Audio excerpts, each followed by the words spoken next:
Hey there, Space Cats. Welcome back to the stream, and welcome back to the submarine. We actually kind of got told to leave the submarine. But you know what? That's not going to stop us. Let's get back in there.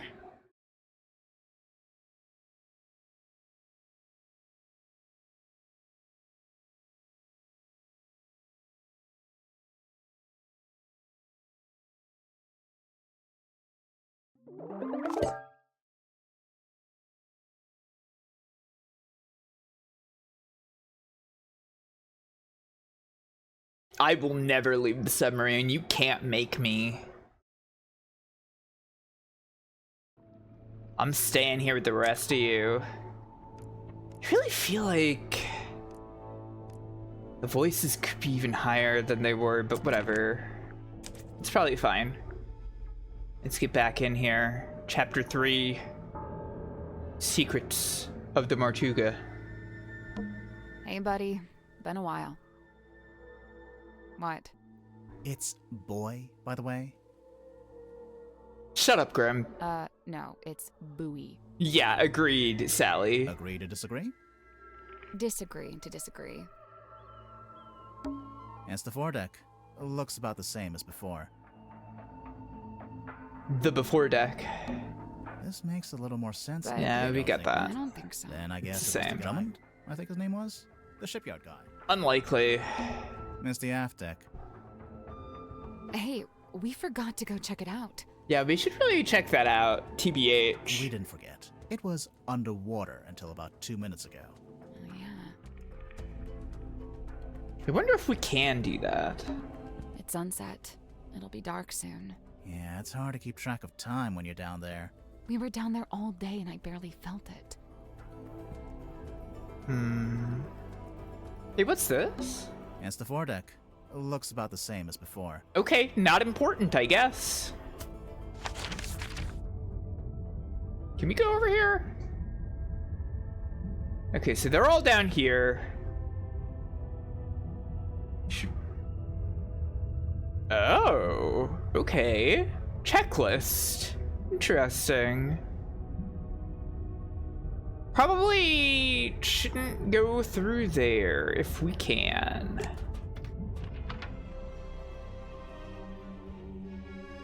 Anything new to see around here? Nah, it's just the painting.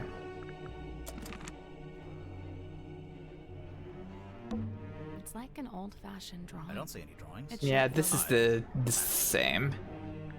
Okay. Well, let's just go here.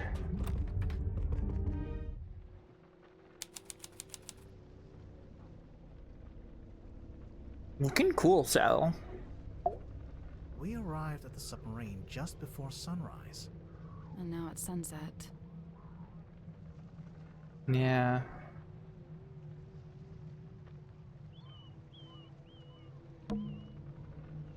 Are those...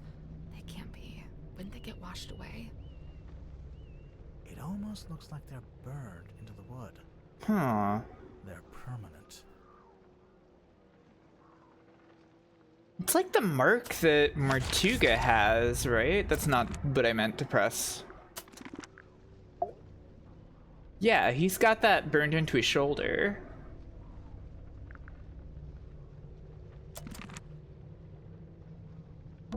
It's the aft deck. It doesn't look anything like the foredeck. Of course not. Yeah, because I mean, this is the boat. This is the dearest Selena.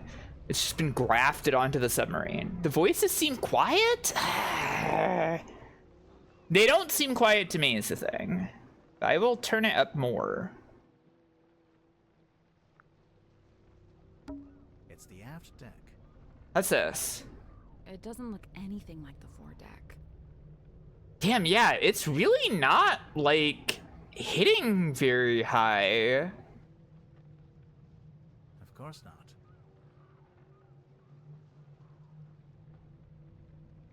That's weird on the audio mixer.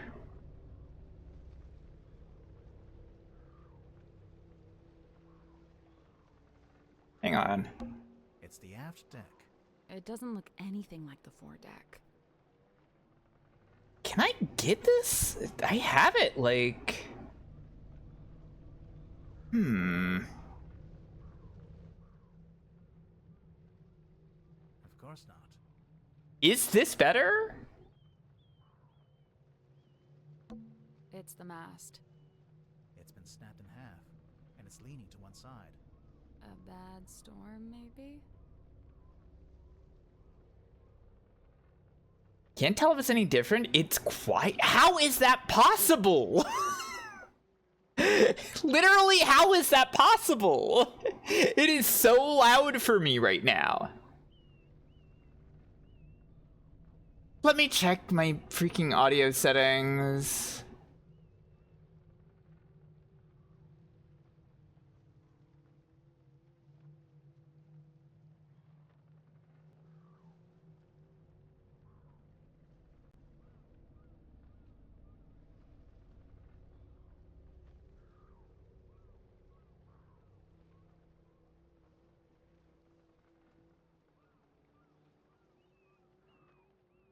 Filters.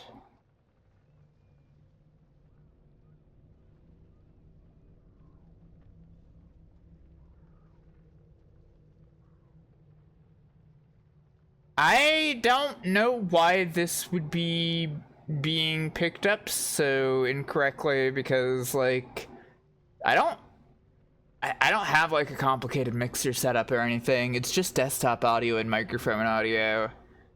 And for me, this is actually pretty loud.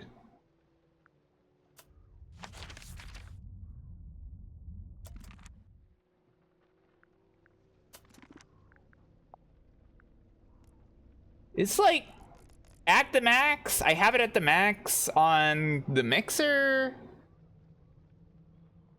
I don't know why it would be quiet. I don't know why it would somehow be quieter for you. It doesn't make any sense.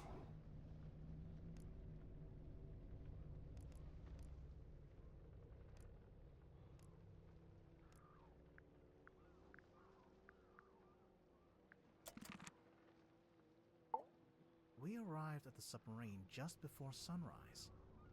And now it's sunset. But yeah, like on the mixer, it does look like it's kind of quiet, and I don't know why.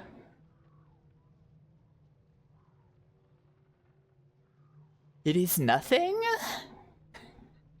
What do you mean? You mean it's nothing? You want me to fucking add a bunch of gain? Their voices are becoming inaudible? How? How is that possible? It's the aft deck. Yeah, no, I do see it though. Like, it looks like it's getting quieter and quieter. I turning game audio back down to where it was at the start for kicks, like this. Yeah, that looks like it's nothing.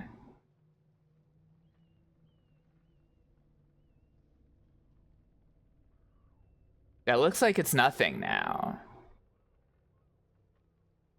Something weird is happening here.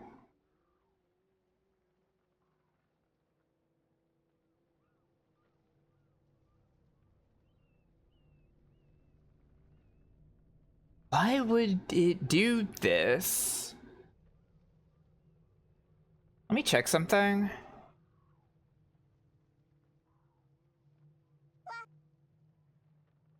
How was that? It doesn't look anything like the foredeck. Pretty low. Why? That doesn't make any sense.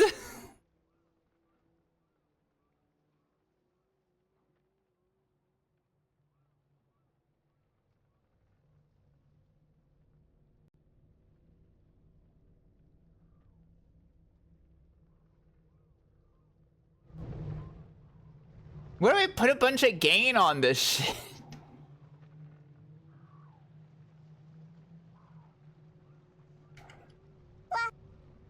How's that? That is where it should be, probably. Of course not.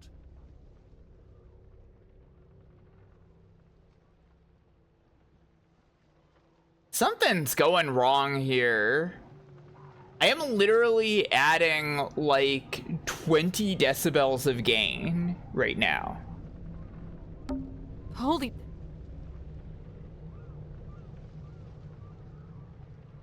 No, this is like mega strange right now.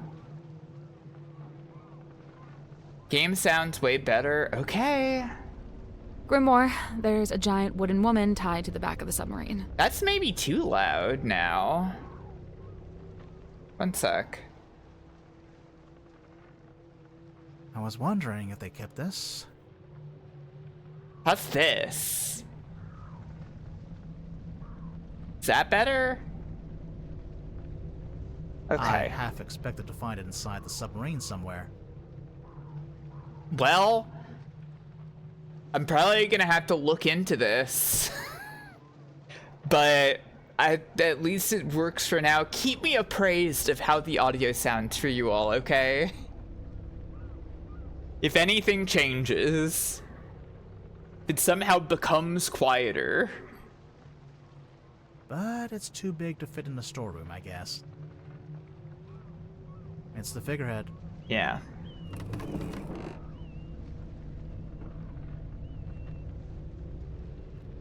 Get the stone top emblem on her.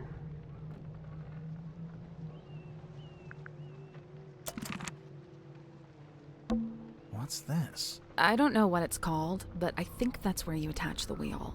The ship's wheel? Yeah. Yeah. Or. Or what? Or. It's the other oar. From the rowing boat on the foredeck. What's it doing over here? Tadpole told us she threw it over here. Yeah. And it got stuck in the wall. And hasn't moved since. Seems like it. It's the aft deck. It doesn't look anything like the foredeck. Of course not. Yeah. Anything else here stand out? It's This? the aft deck. It No. doesn't Of look course not. Let's just go. It's the door leading back into the captain's quarters. Ah, yeah, the okay. one part that actually looks like it belongs on a submarine. There's a big metal latch, but What? it just seems odd that you'd be able to latch the door from the outside. It is strange. It's the door leading The back. one part. okay. What? It just Anything else? It's the aft deck. It doesn't look. Of course not. Oh, interesting. You see some kind of new tier of evidence. Maybe that's all I need to check. We arrived at the submarine just before sunrise. And now it's sunset.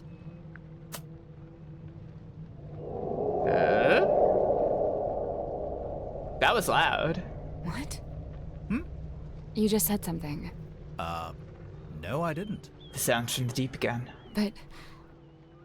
Never mind. Okay.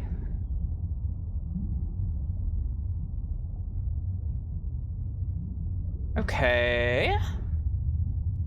Aft deck checked. I'd love to go down here. I don't know how I would do that without going through the mess hall, or is it fine to just do that? Okay. Must be a way to get this open. We'll just have to hope we stumble across the answers somewhere else. I wonder if there was something we missed in Mariana's room. You know, the cargo hold? Okay. Okay, so it's just possible for us to go through here? Alright, we don't need to, like, avoid them in any way. That's right, It's yeah. Mariana's tent, and she's not here to stop us looking inside. True. So, is there anything in there? Yep, a mushroom puzzle box. Of course, there's a puzzle. What? Rotate the sun around the board. Select the correct number. What?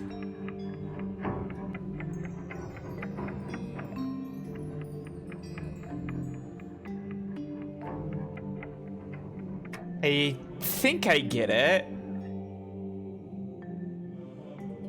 The classic mushroom puzzle box. We all know it. Okay. So, there are mushrooms that glow in the day and mushrooms that glow in the dark. Mushrooms that never glow. Mushrooms that always glow. Oh, hi, Becky. You already done with parasiting?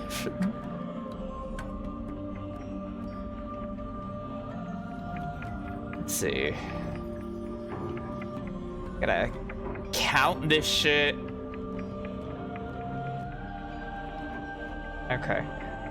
So, in terms of ones that always glow, it looks like it's 2? Made it to day 4. Awesome.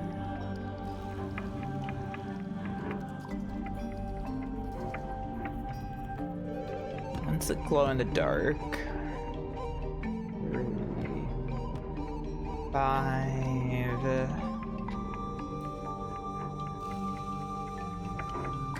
Okay, Luminite is 5, and the ones that glow in the light. It's 3 right now. 3. Wait, no. That's okay. It's 1,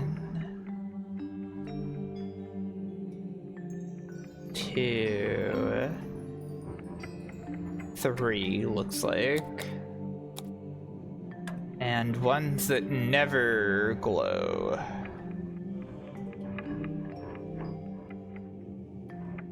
And from here, that's 1, 2, 3, 4, 5. I think that's 5. That's not it. No? I guess there's 4 types, but I don't think it's anything to do with their shape. Yeah, no, I get it.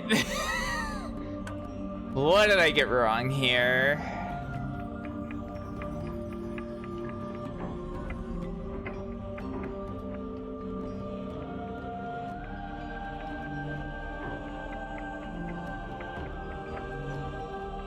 One, 2, 3, 4.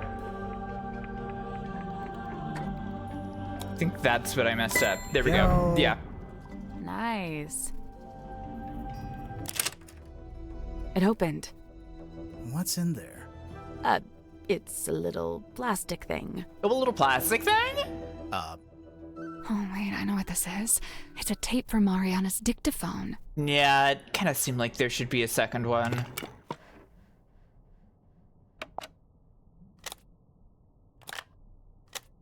Let's hear it.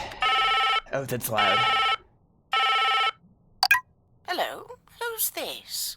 My name is Magnus Mortuga. Oh, yeah? Oh, yeah?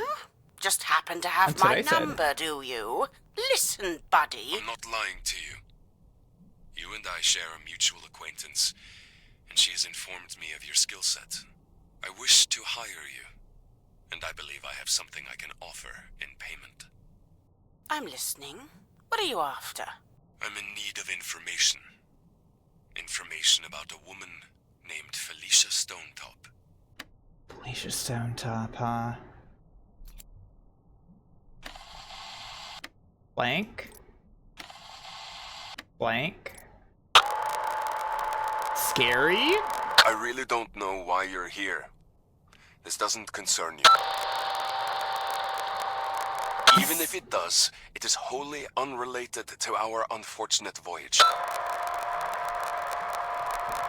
The static is scary. It doesn't open that way, it slides out at the side. Slants out of Me the do it. sky? There's something inside. Wait, what's this? Huh. Okay. Sounds That interesting. recording. It's Mortuga opening the black box. Yeah, that's what I was assuming. It's what Mariana said she recorded while she was in the control room. And just like she said, Mortuga's having a one-sided conversation. Yeah. I think it's missing half the audio. If only we could hear the whole thing. Even as it is, I'd say this is a pretty important discovery. Oh? We finally know how to open the black box. Yeah. Do we? Yep. It's no wonder we couldn't get the lid open. Because you slide it. Are they just not noticing us go through there?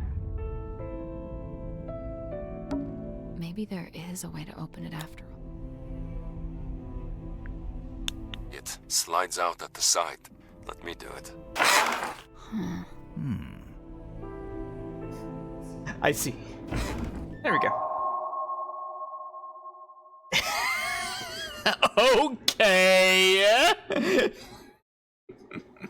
Pretty funny joke to slam you with the chapter title for this one. The box that was actually really easy to open.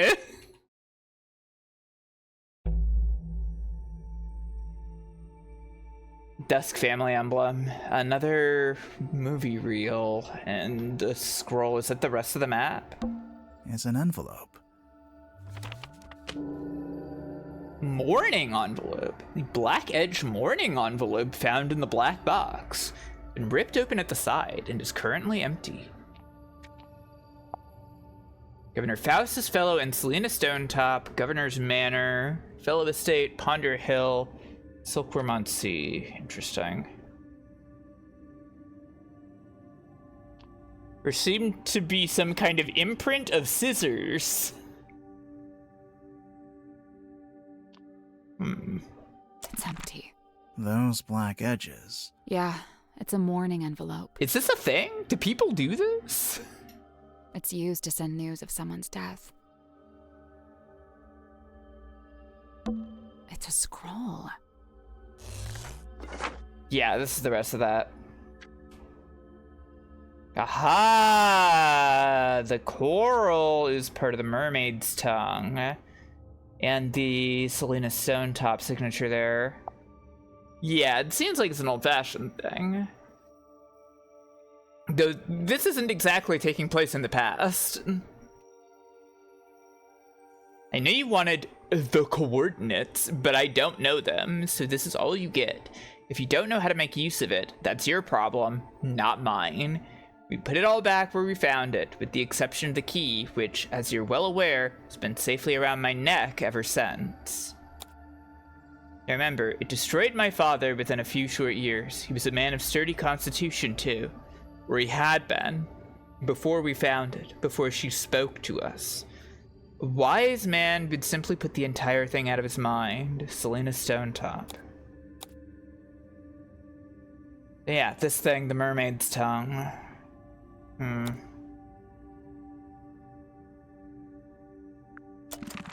Yeah, I know. Should we put it back together? All in good time. Yeah? Okay. It's a film reel. Third thing for the projector. Alright, what do we got? The rain is incessant, but Who's it's this? oddly localized, like a local R. fluid. What I believe to be amniotic fluid is being diluted. I'm curious to see what Amniotic happens. fluid? We believe it was born here long ago. How long, I cannot say. We found traces of its pilgrimage to the south. It's barren for some miles until, of course, you near the coast. Follow the line and you'd come to a small settlement known as Silkworm. Uh-huh. It may be endangered, or it may hold a position of insight. I'm not sure. I'd like to suggest one of you travel there and find out. Faustus, I thought perhaps this might interest you in particular. Ask for a man named Solomon Stonetop. Right.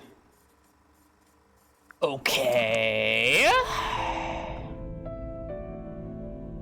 Interesting. Yeah. I was thinking that was the Remington guy.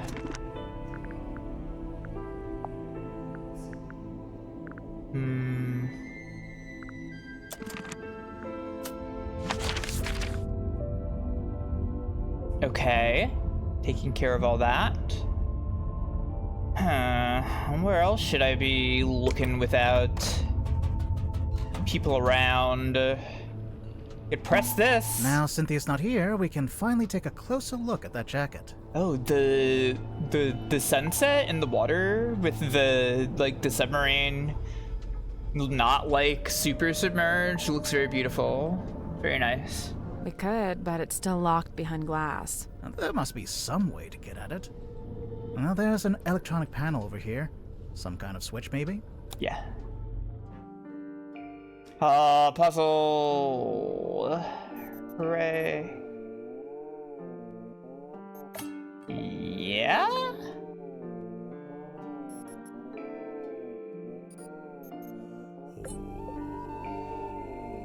Huh.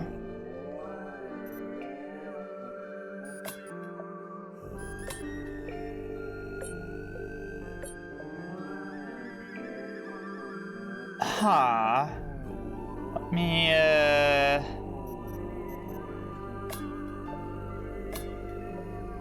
Is it, like, supposed to be? I can't imagine it's supposed to be slightly off.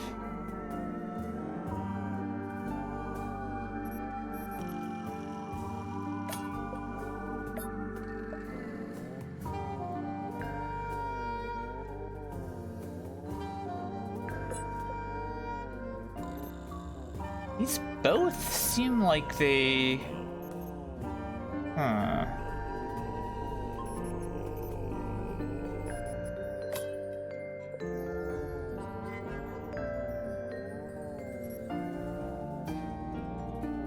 I don't know if I get this.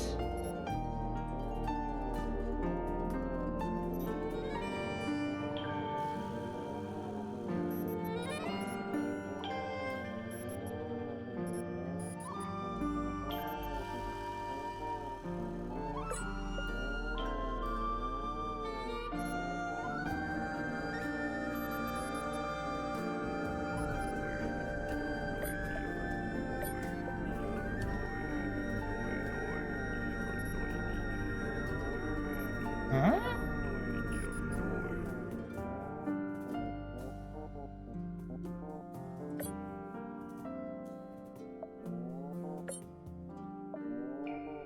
Wait, yeah, there aren't 9 metal pieces.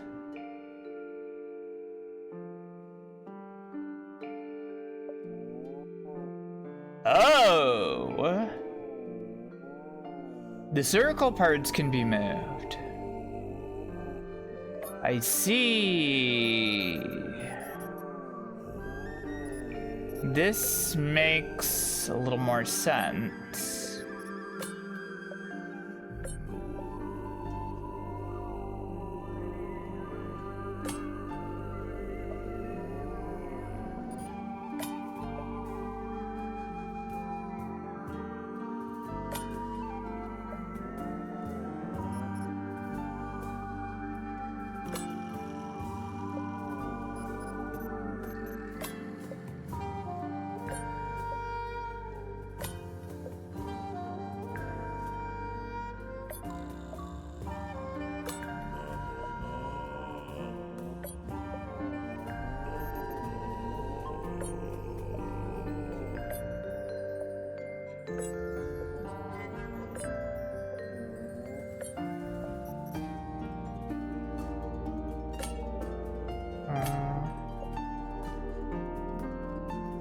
This? But then this is not...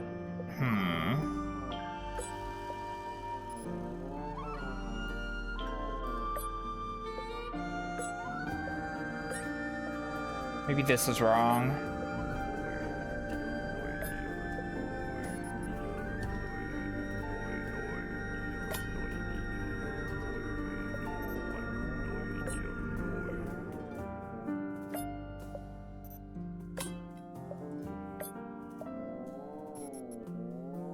But this won't...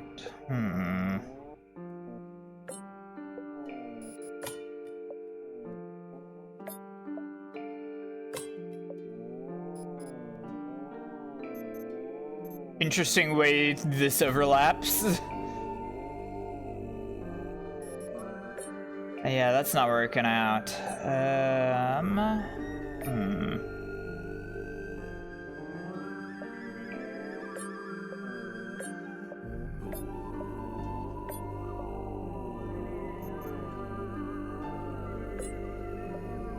Let's try to figure this out first. The purple ones. Right? Because, like...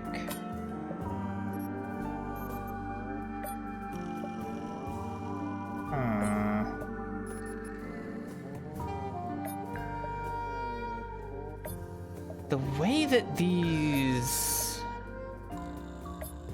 turn...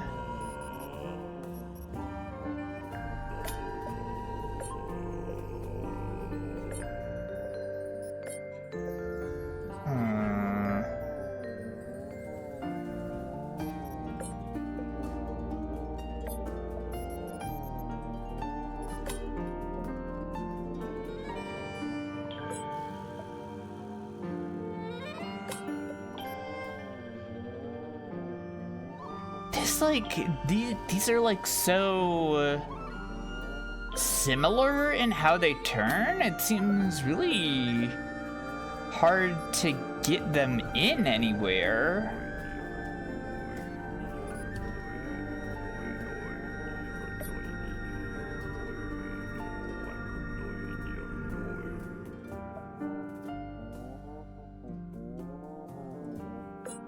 Maybe like this? No, because if I turn it that way, then it becomes like this.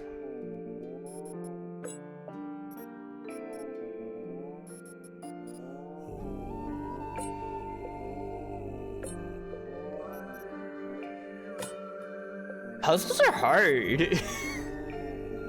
Is anybody noticing this?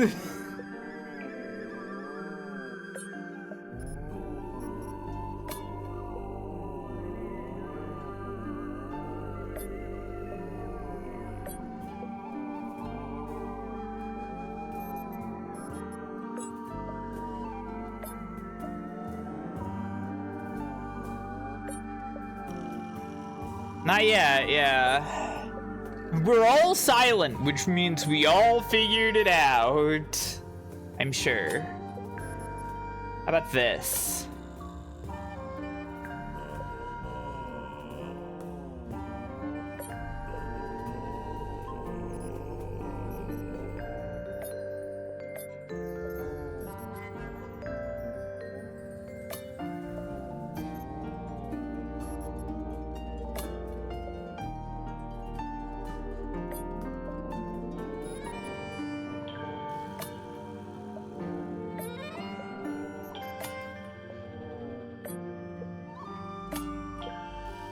Got it.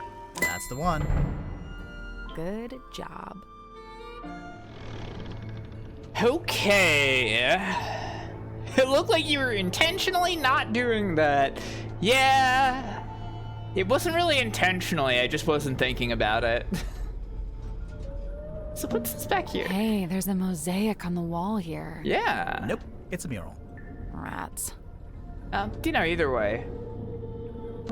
I've been dying to check in the pockets of this thing. Oh, hey, there's something bulky in here. Really? Ooh, bulky. It's just like that one we found in the captain's cabin. That makes sense, Well, yeah. almost.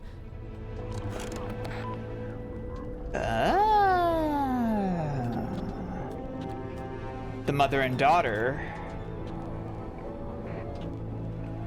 Very cute, yeah.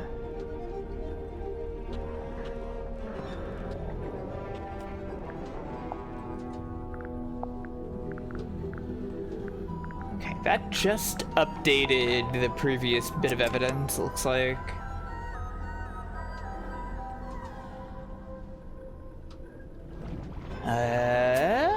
Is this checked off? Looks like it, yeah. Captain's jacket.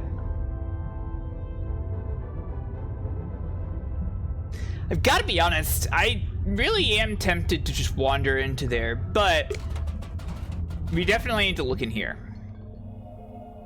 I will say the fact that we have, I know I was gonna look at those. I will say the fact that we have proof now that this is it. It does make Zephyr look quite bad. Though I had been thinking that he was running around with this thing the whole time because it's literally in Let's take another look here. at this. That's it. Why don't you reach in? Maybe there's a switch or something on the other side? Why don't you? Because I absolutely do not want to. Yeah. Ugh. Here goes. Got it. Oh! An entire secret room. Hello? Well, first. X? Is he still asleep? Hello. Yeah? Ugh.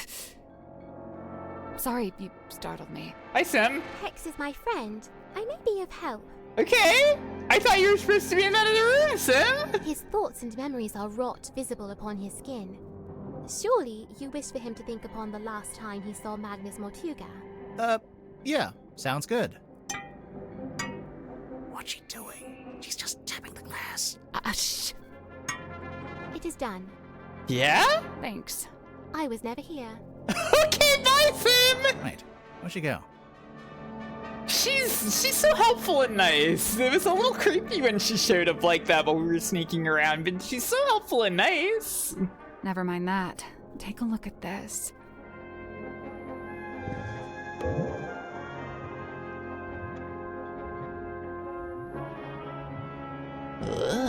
Ugh. Mortuga. Yeah, well, that's what I was thinking. He put the bell on the cauldron. And, it does something. Also, by the way, it was pointed out to me, this is the painting that, Freya from Tangle Tower was making. Weird. Interesting. You think when they make the last Grimoire game, when they decide the series is over, we delve into this?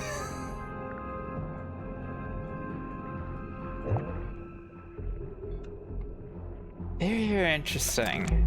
You know, maybe we should go back to the mess hall. I thought we were avoiding it. Everyone's in there right now. I want to go in here first. Yeah, well, that's exactly why it might be useful. The bookcase moved. It was a secret door. Sally, you must be thrilled.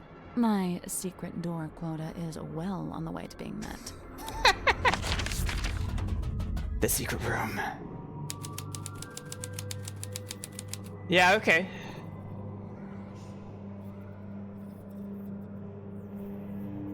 A bit eerie in here.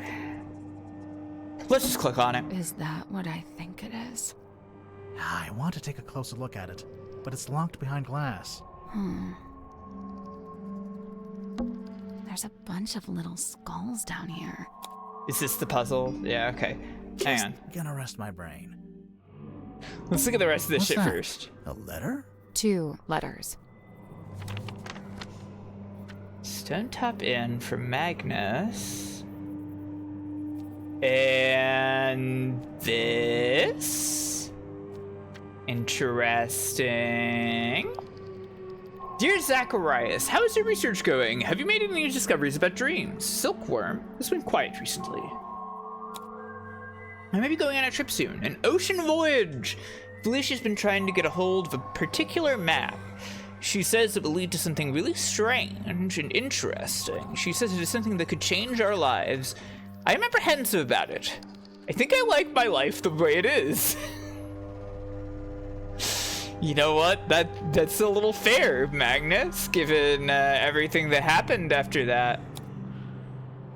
Dear Zacharias, the voyage turned out to be ill-fated. Since returning, I have been quite ill. I am recovering, but am now afflicted with a peculiar recurring dream. I have drawn a picture. This seems to be the same thing. Interesting. Felicia sold the ship and left town.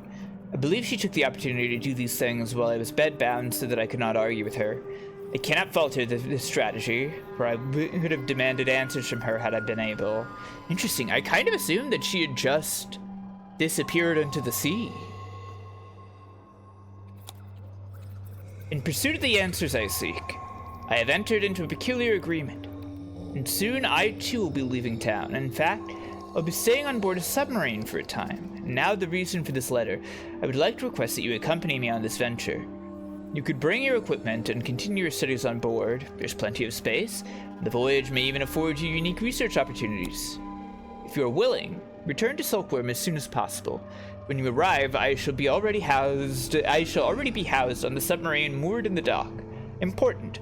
Go to the Stone Top Inn and retrieve the large stone cauldron from the cellar. Conceal it amongst your supplies and bring them all on board at the same time. I will meet you on board. You can set up in what is currently the infirmary, and I shall take the cauldron from you a little later on. Okay. We kind of knew that was, the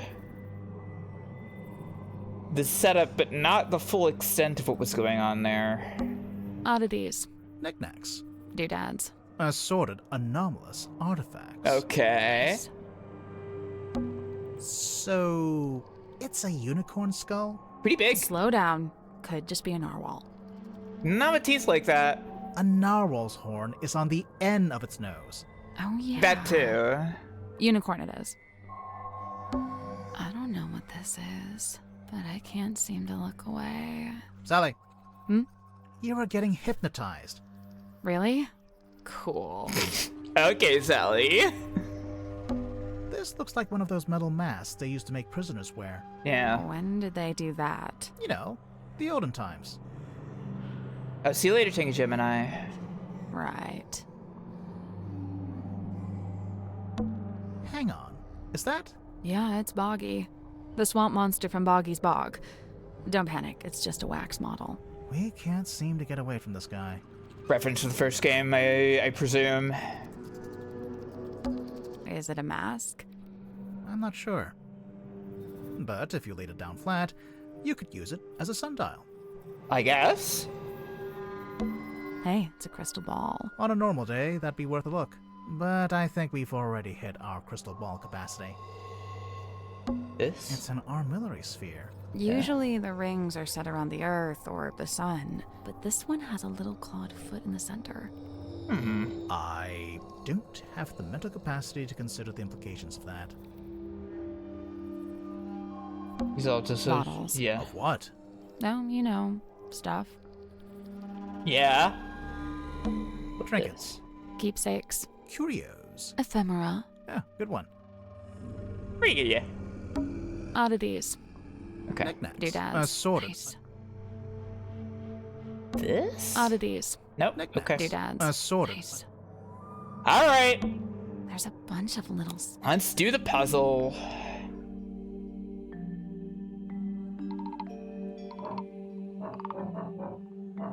Why can't I rotate them? You can move the labels too? What?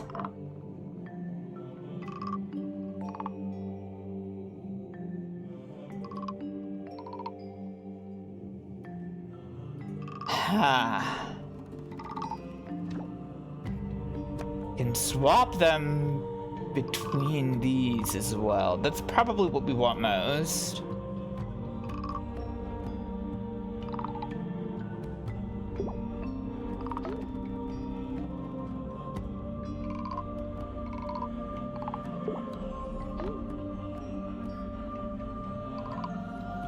Okay, we need shaking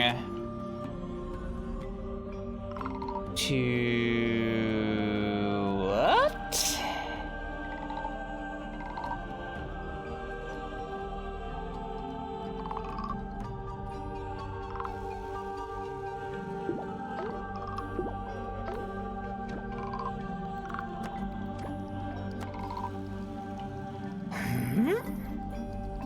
Wait, 1, 2, 3, 4.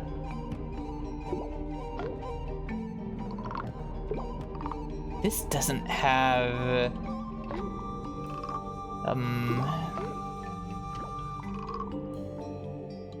This only has a jaw and nothing else going on with it. Ah! Okay. Never mind.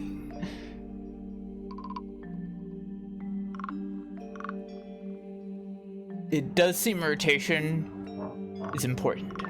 Maybe I need them to be rotated in such a way that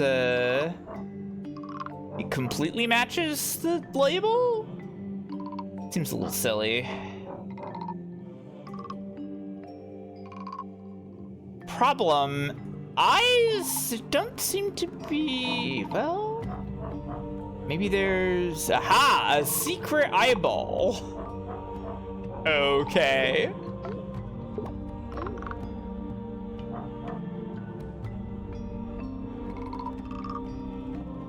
And just swap these and we're good. Oh, that was it. Nice work. Now what? Yeah, so I thought.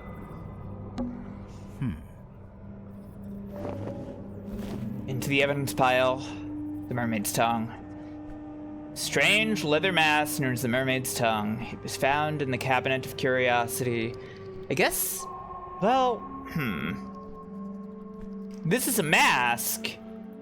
It's named Mermaid, and in the completed version of the ocean map scroll, you would have coral growing out of it. So this is presumably the logo thing, but the mask isn't actually shaped like that skull. So I don't know.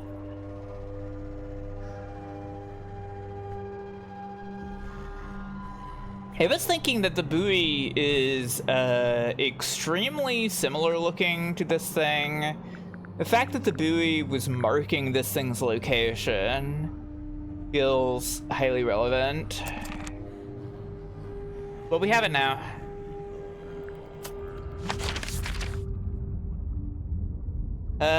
They did suggest we go to here.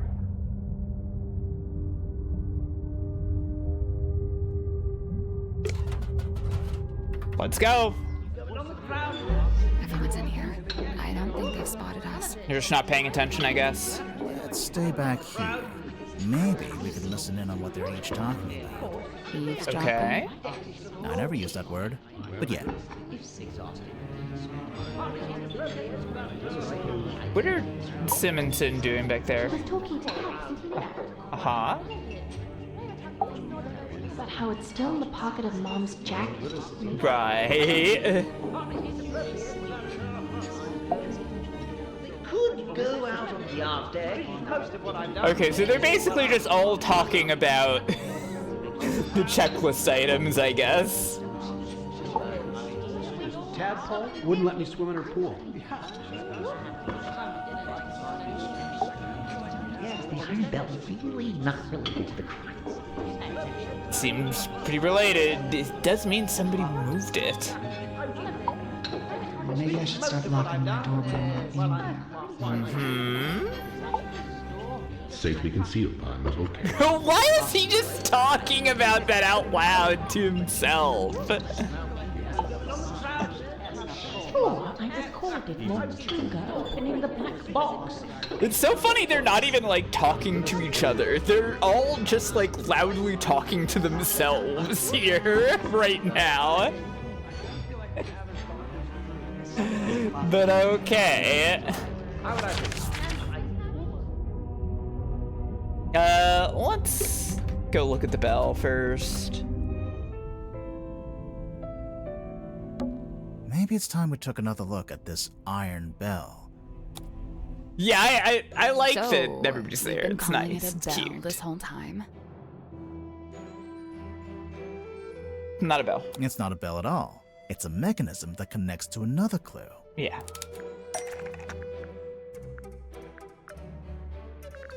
I've been thinking of this the whole time, but glad we finally got to it.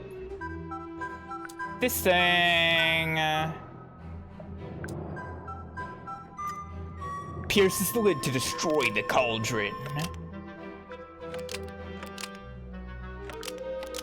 The hanging part No? slots into the lid to lock or unlock the cauldron. Almost. Maybe just change one thing. Okay. Huh?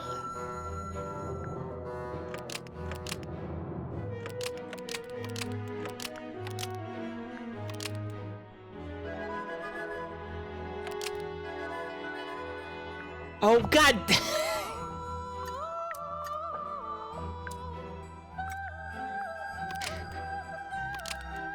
The hanging part slots Whatever! into the sheet on the lid to lock or unlock the cauldron. If the bell attaches onto the top of the cauldron, then it must Fine. be possible to move it down into the room below, into the illusion theater. What are you suggesting? We carry it along the hallway, down the ladder, along another hallway? No, that doesn't make any There's gotta sense. be some simple way to do it. Yeah. Let's take another look at this room. Should we move the table?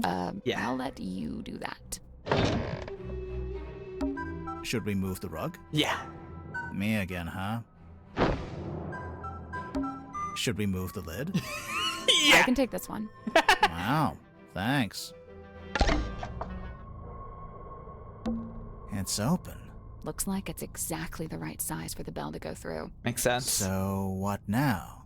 Do we just turn the rope winch ourselves?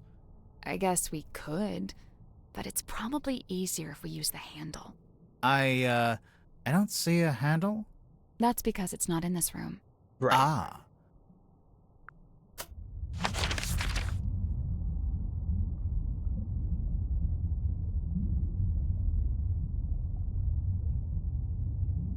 Wait, what? Where's the handle?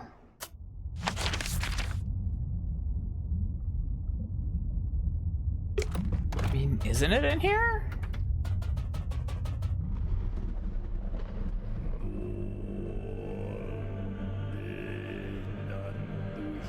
Actually, huh. There doesn't seem to be... You don't want to take another look I at do, but let's finish the check. Okay. You don't want I to... do, but let's... It's not here? Is it above? Am I missing something? I don't see...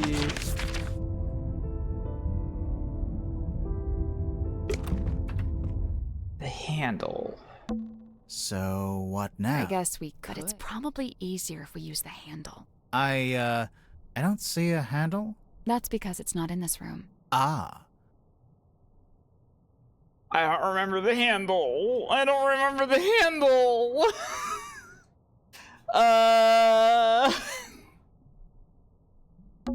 So this was more Where to... did he It's sleep? not his bedroom. It's more like... You haven't found the... Oh, fine, whatever. If you say so.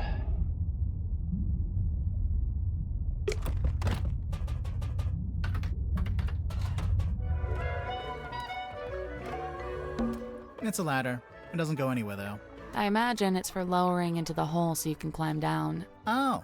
Or, you know, you could use it to display your collection of rusty jewelry. Oh, it's been drained of water. I thought it was a diving airlock, but maybe it's just a ballast tank? Only one way to find out. Gotta head in. Oh, treasure. How exciting. It's a real, actual treasure chest. Let's open it. Hold on. I'm just savoring the moment. Would be pretty cool to actually find a treasure chest. Nico, I actually don't know what a lazarette is off the top of my head. And done. Huh?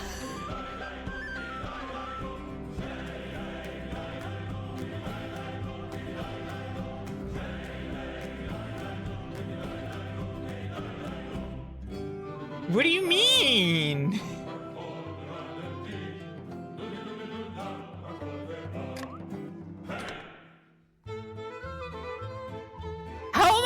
almost. Okay. Hang on.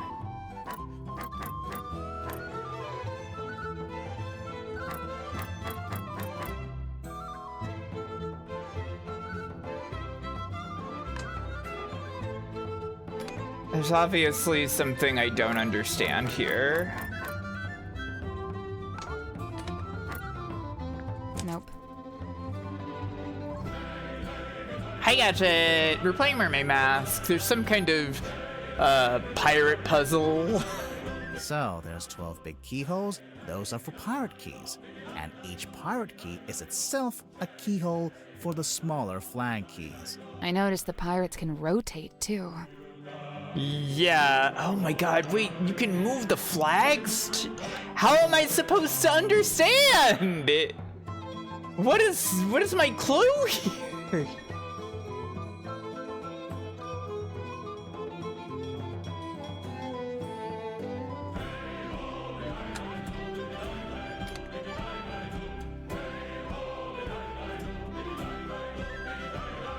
What do you mean move the flags and pirates into the correct keyholes? Yeah, I'm in the puzzle void.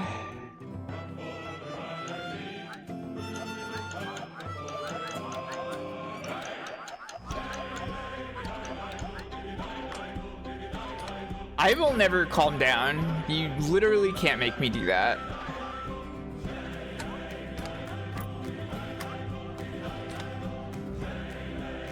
Yeah, like, I mean, I assume...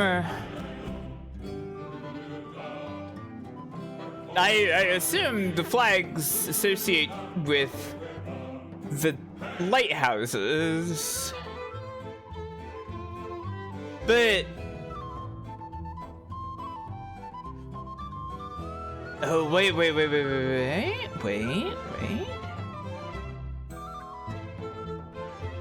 Am I picking up on something?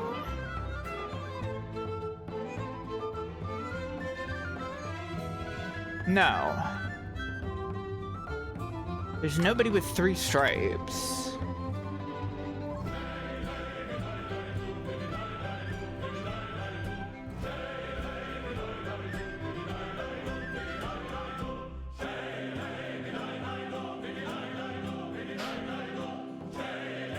Yeah, all of us in chat understand the flags, no big deal. I need another hint. For each pirate key, there's a flag key that matches it. Uh-huh. But the pirate keys also need to be in the right positions, in relation to the colored lighthouses. Right, yes, but... I understand, but I have no idea how to logic this. So this is a puzzle, and you need to get the right solution to progress. Okay, well, I think it's Oop Gotta Stream. Bye, see you later, Land Shark. Nothing.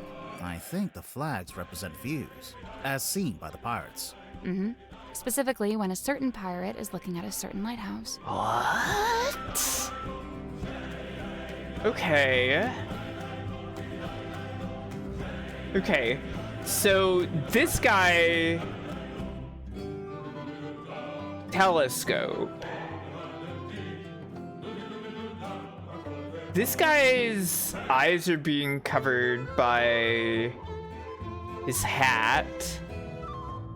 This guy has an eye patch. But how do I...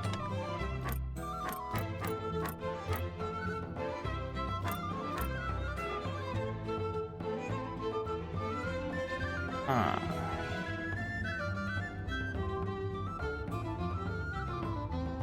I did it. Okay, sure. Good job. What's inside? Ouch. Ouch. Oh. What happened? I cut my finger. Sharp. There's something sharp in there. Is this our murder weapon? No. Ocean treasure. Well, I don't know. Maybe the coral did slice his neck? Question mark? Ocean-themed treasure. Huh. This seems fake.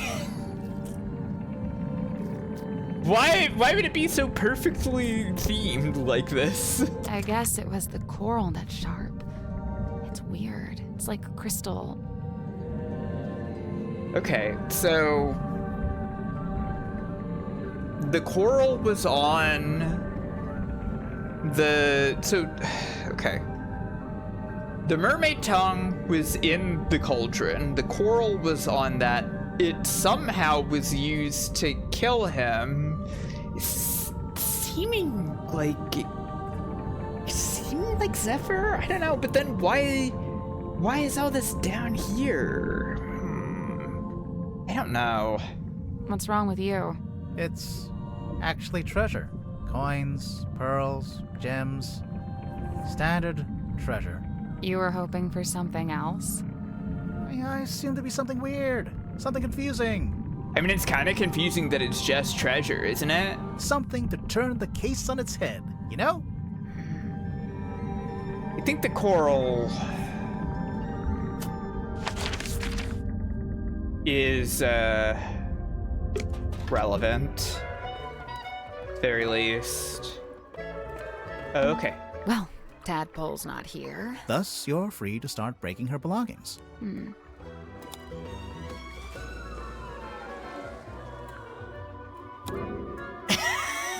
All right. Excellent. Now we can finally take a proper look at this.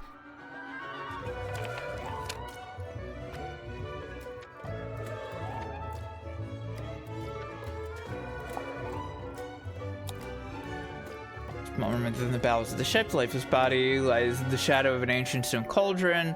Cauldron's heavy iron lid has never been unlocked, it has never been opened. For all his strength, he ultimately proved powerless against the lure of the unknown. On this morning, the cauldron has been unlocked. On this morning, it is wide open.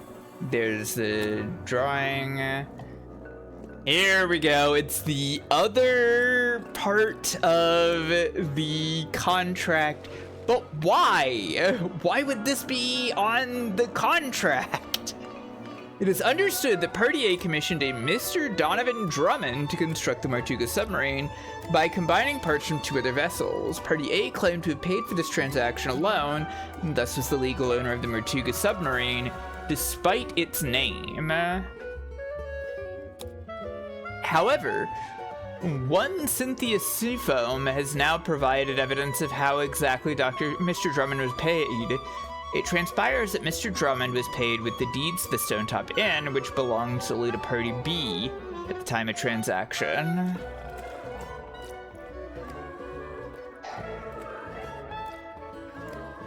Right.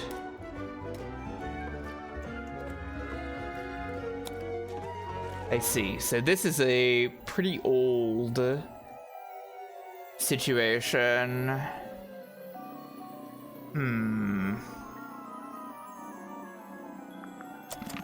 Well, that looked familiar. It's a secret third page of the command contract. Secret second page, technically. Yeah.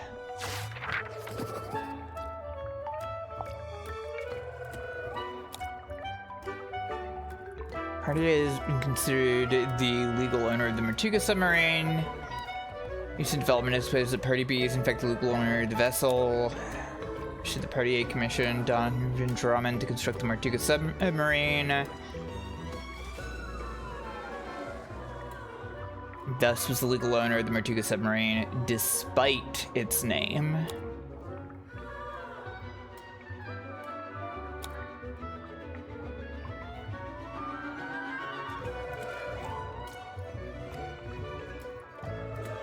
So who is Perdier then?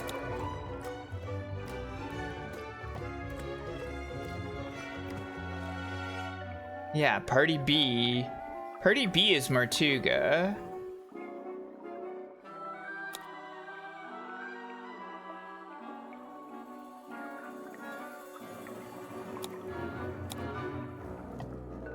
But so, I mean, is Party just Cynthia's mom in this case?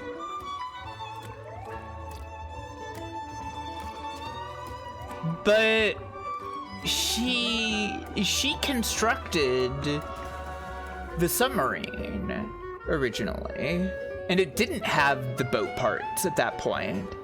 So then, yeah. No. So Cynthia Seafoam is known there. Her mom isn't necessarily. So I don't know. It could be, but yeah, it's like it's somebody else. Somebody else commissioned this boat. This submarine made out of boat. Is that everything? Nearly. There's one more room we need to revisit. Yeah.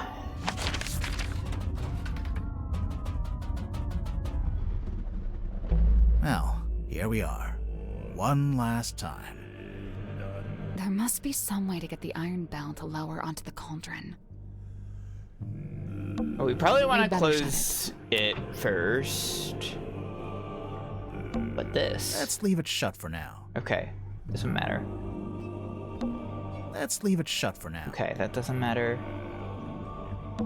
There must be a way to lower the iron bell into this room. Behind the sail? There must be a way to lower the... There must be a way to lower the... That poster, it's taped to a pipe on the wall. Right, because it's upside down. The pipe looks a little loose. Do you think it's supposed to move? I see.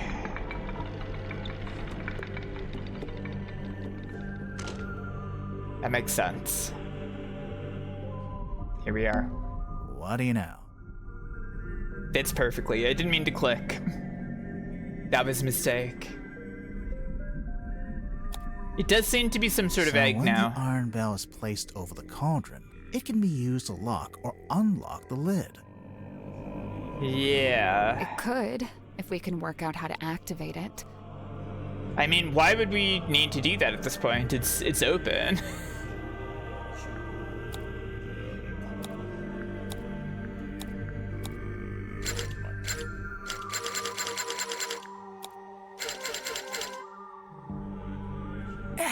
I can't quite reach both handles at Trying, the same time. This trying is quite amusing. Maybe if my arms were... How about you do it together? a little longer?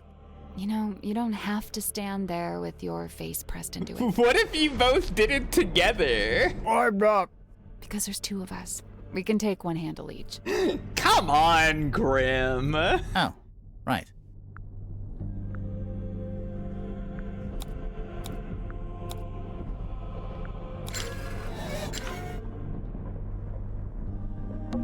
That little metal part isn't supposed to be there, huh? I wonder...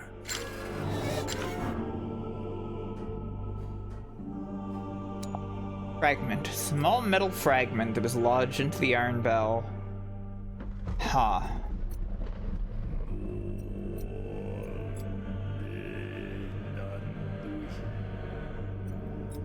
Do I have anything that this makes sense? It's part of it. Kind of looks like it could be scissors. But it's from the bell's earbuds, yeah.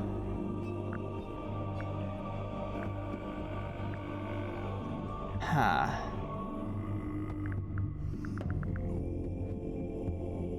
I don't know.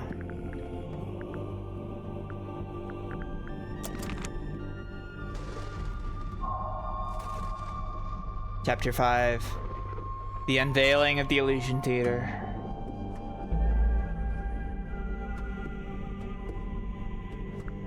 A murderer and a thief. Yeah? Let's put this together, shall we? Go ahead. So, Mortuga opened the cauldron in order to take something out of it. And that's when he was killed. Yeah. Okay, but how was he killed?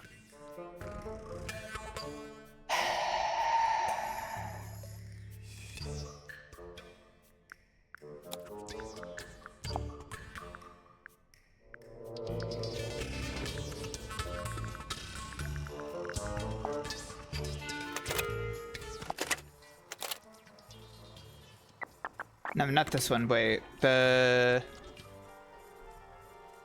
Didn't we have something of him opening it?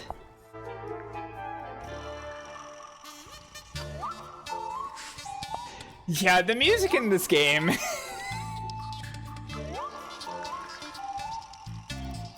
Oh right, it was Hex's dream.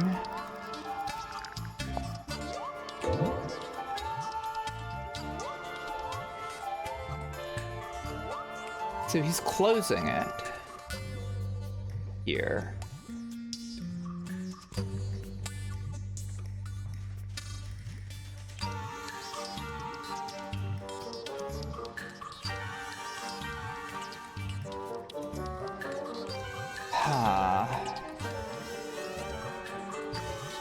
Okay, but how was he killed?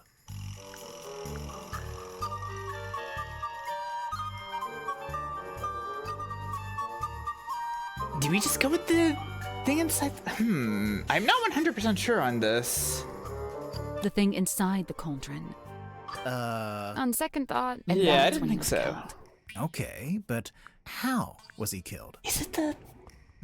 The iron bell. We know that the cauldron lid is unlocked by that screwdriver kind of thing on the iron bell. And so, if Mortuga wanted to unlock the cauldron, he'd first have to lower the bell into this room, like we just did. Yeah. You know, we've actually got evidence for this. First-hand evidence, no less.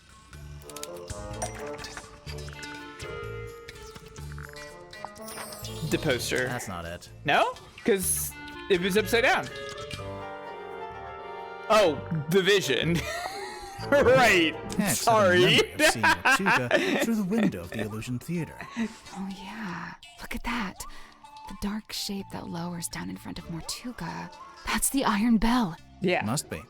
But then to actually unlock It's literally the thing I was just looking you have at. to turn the handles on What is both wrong with sides me? of the bell. Yeah, well, we just did that too. It was easy. I mean, sure, if you've got two people taking one handle each. But Yeah. how did Mortuga do it?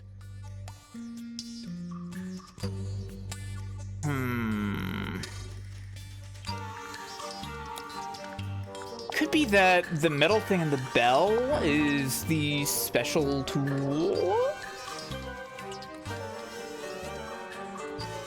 Question mark? But how did Mortuga do it?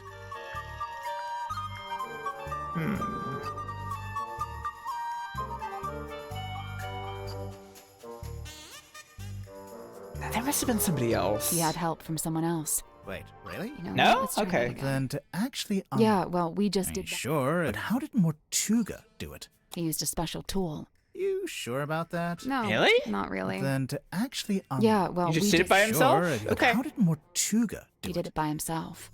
You think? Big I'm man. pretty sure, yeah. There's even a record of him trying to do this Oh, once right, before. because... Is there? What kind of record? Felicia Stonetop's diary, from their time on the Dearest Selena. Magnus put his arms around it to turn the things. Oh, He right. can just about reach, but I told him not to do it like that. Might not be safe, since we don't know exactly what'll happen. So I said we could do it together, one each. So Mortuga Right, could do it right, by right. I himself, forgot about that but only completely. just. Right, only just. In order to reach both sides, he had to place his body directly up against the bell, just like you were trying to do before I told you not to. And that's what got him killed?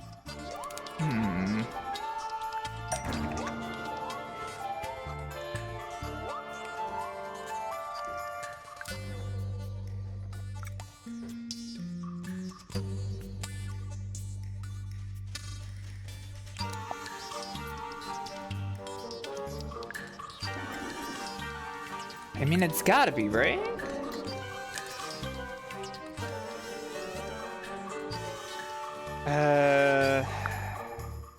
Let's see.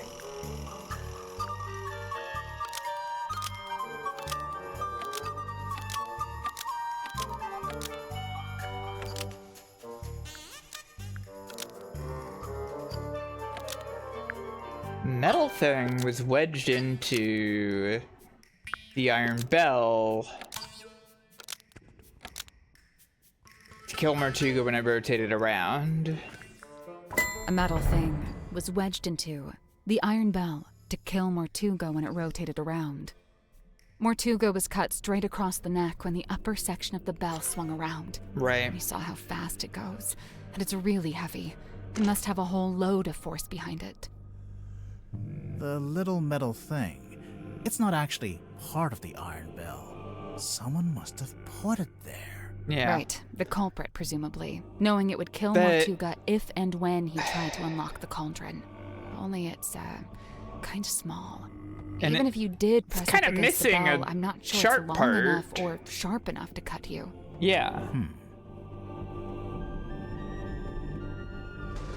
Obviously It been was broken. longer, but it's been broken in half.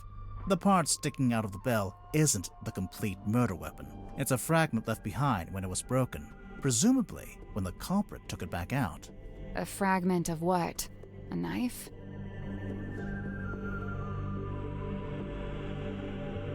Belonged to the culprit, someone taking out the black box, someone belonged to Mortuga.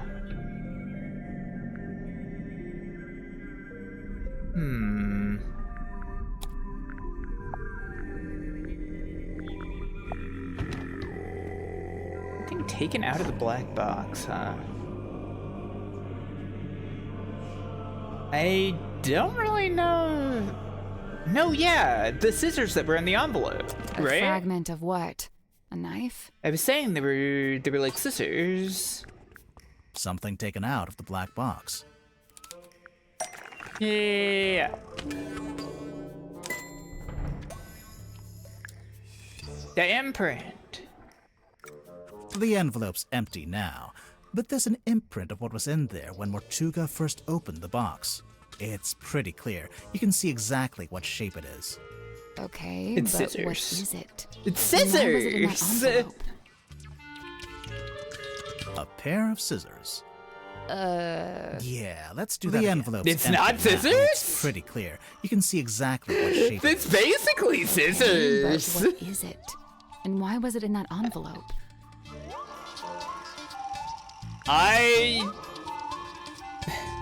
That's scissors. A knife.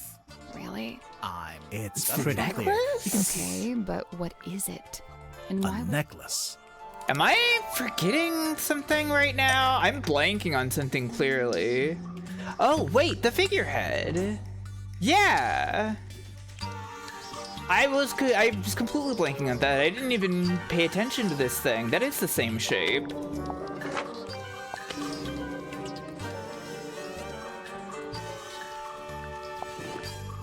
I'm pretty sure we'll circle around to that later. Oh, okay. Are you sure? That seems to be it. Ah, there it is. It's under her top. It once belonged to Felicia Stonetop. She's wearing it in the painting. That makes I'm sense. Pretty sure she is, anyway. I don't know. It doesn't show the necklace very clearly. It's half hidden in her dress. Okay, now we go to the figurehead. Here it is, as worn by Selena Stonetop. Now we Felicia's go mother, to the who presumably figurehead. passed it down to her daughter. I'm assuming that's why it was eventually sent back to Silkworm, back to its original owner after Felicia died. So, the morning envelope was sent to Fellow Manor, and then Selena, or Governor Fellow, or whoever, they put it in the black box. And then eventually Mariana comes along, finds the box, brings it onto the submarine, and hands it to Magnus Mortuga. Who then opens it while he's in the captain's cabin with the culprit. With somebody else, yeah.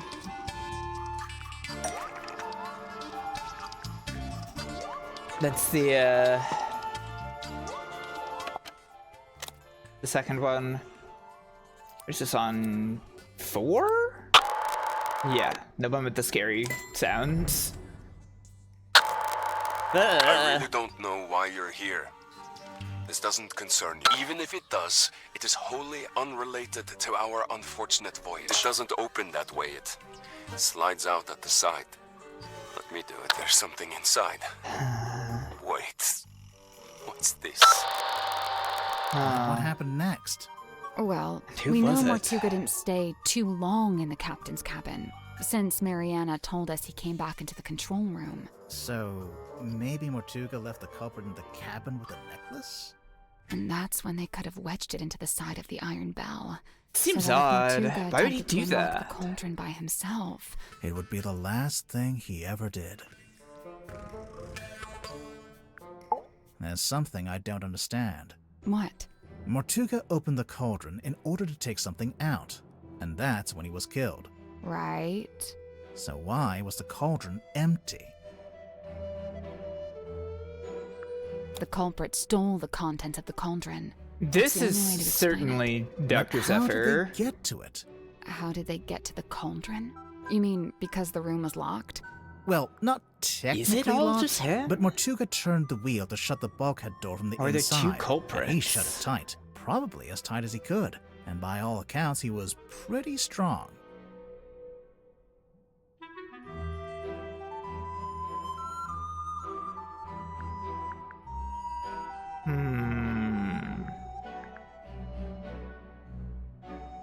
The culprit didn't need to use that door. Yeah, because they just descended from the captain They cabin. came in via the captain's cabin. Yeah, You so know, it's got to through be the hole same in the floor. person. Surely Mortuga would have made sure nobody could get into the captain's cabin. How?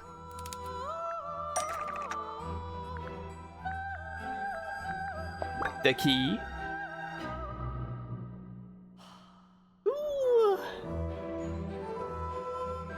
Tadpole. He had a key, he would have locked it. You think? Definitely, since he'd have rearranged it like we just did, moving the desk and the rug to reveal the hole. He wouldn't want anyone wandering in and seeing that. So the culprit would have needed the eyeball key. Mm-hmm. But how?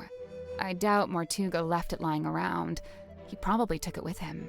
Yeah, I'm pretty sure Mortuga did take the key into the illusion theater. But then he died in a locked room. So how did someone else get hold of it?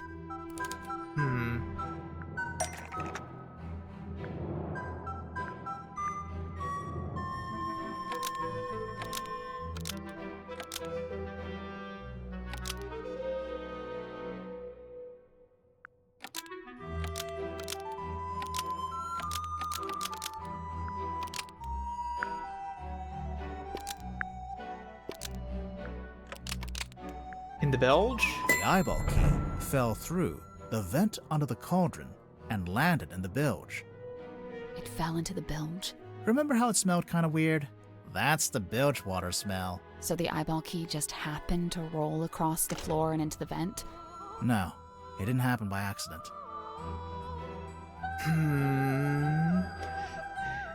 The submarine did tilt, didn't it? The culprit tilted the submarine.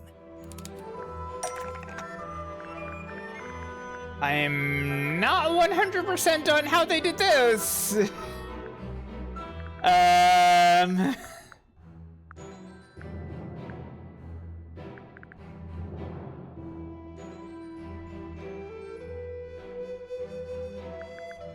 mean, the wheel would be able to do that, I guess.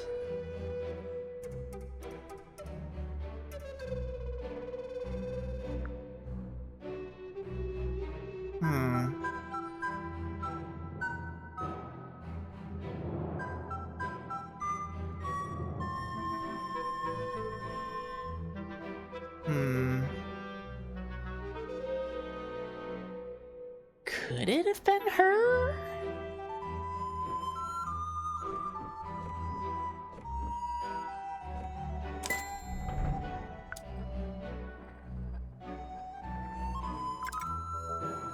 Making the submarine surface tilts the front end up and the back end down. Yeah. They moved the whole submarine. Just for that? Yep. Did we, have any evidence for that? Aside from most of the suspects mentioning it in their statements. Oh yeah. Anything else? Evidence that the submarine surfaced shortly after the murder. Hi! Oh, hi, Boniface. How are you doing? A phenomenon observed at the crime scene. The blood. This. Nope. No? Are you sure? Are you sure it's not the blood? dripping in that way? Marchand Okay, it's started out sure. first, but then started running down towards the bilge vent. Anything else? Whatever.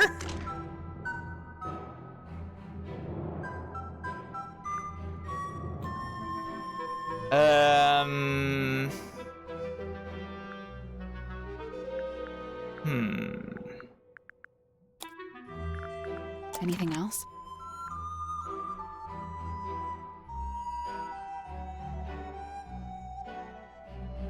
A clue found in the control room. Is it the fact that the log went crazy? Yeah. A log card from the day of the murder. It shows the depth of the submarine. It starts at 0. That's when it surfaced. Presumably that's when Mariana came on board. It steadily goes down, but then later it suddenly goes back up again. Anything else? A clue found at the crime scene. I don't remember all the stuff that we found at the crime scene originally. Could it just be that the vial fell over and broke? The moon vial. How is that evidence of the submarine tilting? It makes sense if you know where it came from. Oh yeah, we found a part of it that got left behind. Oh, yeah, no, it just fell from the captain's quarters entirely. Yeah, okay, that makes sense. Hadn't thought about that in the moment, but yes, that does indeed make sense. Where the hell is the model? There's so much evidence.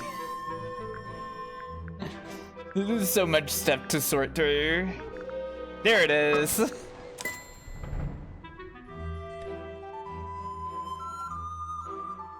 So the moon I do love vial solving a rolled mystery, right off GG. Mortuga's We're desk and through the getting, hole in the like, floor. in the actual solving of it. Once the culprit had the key, Just so you they could know. let themselves into the captain's cabin, which, as we know, gave them access to the crime scene from above. They climbed down the rope, through the hole, and into this room, where they were free to take the content of the cauldron for themselves.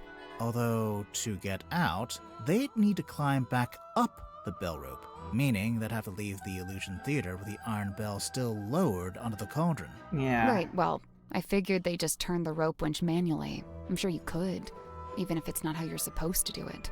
I guess. And after that, all they had to do was cover the hole back up with the rug in the desk. And lock the captain's cabin on their way out. It's about time we went to speak with everyone else. Mess hall? Let's go. Oh boy, we get to stand in front of everybody and declare murder. Oh, never mind. Wait, do you hear that? I can hear them arguing. I think they're above us. Oh, they're in the parlor, an even better place to declare a murderer. The parlor? What's going on?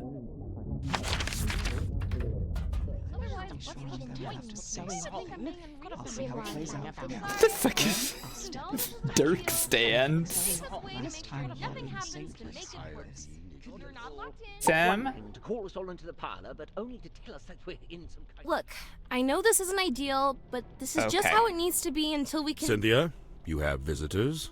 Hi. Hey, We're back. what's going on? Cynthia's decided to lock us in. I've just locked the foredeck access, just for the time being. How come?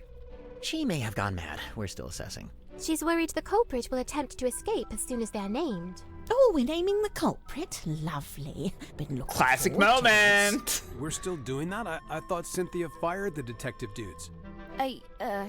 She didn't fire us. On the contrary, we've been pretty busy. Oh? Doing what? What else? Solving the mystery.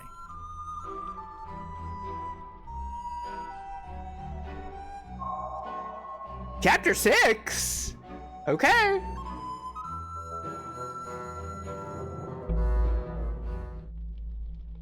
Way to make sure nothing happens to make it worse. I know thy task is grave, but use a gentle hand, for we are frail and fragile souls. So true. Nah, no promises. Otherwise, what's the point? I don't even think I'm being Who is it? How? Why? We'll get to it. What's the holdup? We're all here, aren't we? think I'm being unreasonable, really. You have been inside my cabinet of curiosity. Oh, he found out! How did you know? The guilt is written on your face. You refuse to meet my eye. I just, want everyone to Oh man, I thought you guys were like gone. It's only been an hour. I'm not sure Dirk's developed object permanence yet. Hey, Probably true. I don't know what that means, but I'm gonna assume you're being rude. Yeah. want everyone to stay still. You know, we really do have the perfect setting for this. Yeah! In terms of literary tradition, I mean. It's the classic locale. The parlor? It's textbook. It's textbook. You say you've solved the mystery? Yep, all wrapped up with a bow. Impressive. What now? Dramatically point at the culprit? Ha ha, it's you, etc. That's not normally our standard protocol, no? Maybe it should be. Sounds fun. I can't say I like being locked inside the submarine. You feel like you might want to try to escape? No more than usual. You couldn't escape even if the foredeck hatch was open. We're floating in the middle of the ocean. Ah, but what if I've chartered a rescue helicopter? I mean, that sounds unlikely. Have you? No, but what if? I've got everything under control. Oh. That's exactly what people say when they don't have everything under control. Orders. Otherwise, what's the point? Alright! I don't know that I'm very confident on this, actually, to be real with everybody. I'm sorry, everyone. I think I was a bad detective this time. I haven't put it all together. So what are we looking at? Do you have the murder weapon? No. Kinda? Right, kinda. Cynthia, maybe you should have fired them. No, look, listen to me. Mortuga was killed by the mechanism of the iron bell. It lowers into the cauldron and they fit together. It's a big mechanical lock. Right, and there's this little metal thing wedged in the side. It's not part of the iron bell itself, but it was. Oh, nice fade out to got in and out cover without that. ever opening or closing the bulkhead door. So, the murder weapon... It's a necklace? Felicia Stonetop's necklace. And it's still missing? Right. Apart from Yeah. a small fragment that snapped off and was left in the iron bell. And Mortuga was killed because he tried to take something out of the cauldron? Take what out of the cauldron? I mean, You can only I really know. do one thing. The one thing that all of this has been about. Yeah. This. The mermaid's tongue. Yeah? Yeah, Zephyr?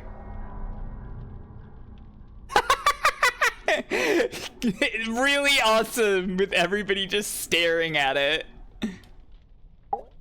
I think she's nearby, waiting for one of us to act. Oh. The mermaid's tongue? It's the mask that was stolen from my room. Yeah. The veil is thinning. Uh-huh. We are near to it. I still don't understand. Is this the murder weapon? You're asking for trouble, you know that. Don't say I didn't warn you. Yeah, Mariana? To think. Mortuga had such a thing hidden in the submarine this whole time. I thought I knew all about Mortuga, but this mask thing? I don't know. I feel like maybe I missed the memo. I don't know. I got a feeling something bad is about to go down. Yeah. The mermaid's what? It's a kind of ancient artifact. Mortuga found it on a sea voyage years ago. Right. The same voyage captured on this film reel and depicted in this bottle. Captain Felicia Stonetop and her helmsman, Magnus Mortuga. They went off into the ocean on a ship named the Dearest Selena. And came back with a mermaid's tongue. And that's what Mortuga kept in the cauldron? But it was empty. It's been empty since we discovered the murder. Quite right. If this mermaid's tongue came out of the cauldron, where's it been this whole time? Well, we found it in Dr. Zephyr's cabinet of curiosity. Did you? Fascinating. But what is it? Right, what does it do? Because okay, so like Zephyr stole it. right? But like, that was after it was recovered by Tanya. So somebody else had the thing. They were on the aft deck with it. Sorry, I completely forgot, like, some of the elements of, like, Tadpole's account of it. Because, yeah, Zephyr ended up with it after somebody else stole it. So, like, maybe? Because, like, he had to have known it would have been... I don't remember. I don't 100% remember. I don't know. Maybe it's... I don't think it's him. But it could be. I am actually, like, I feel like I should be more on this, but, like, I feel like I haven't been remembering all of the elements super well at the moment. Let's just keep going. Let's just follow it. Follow the line.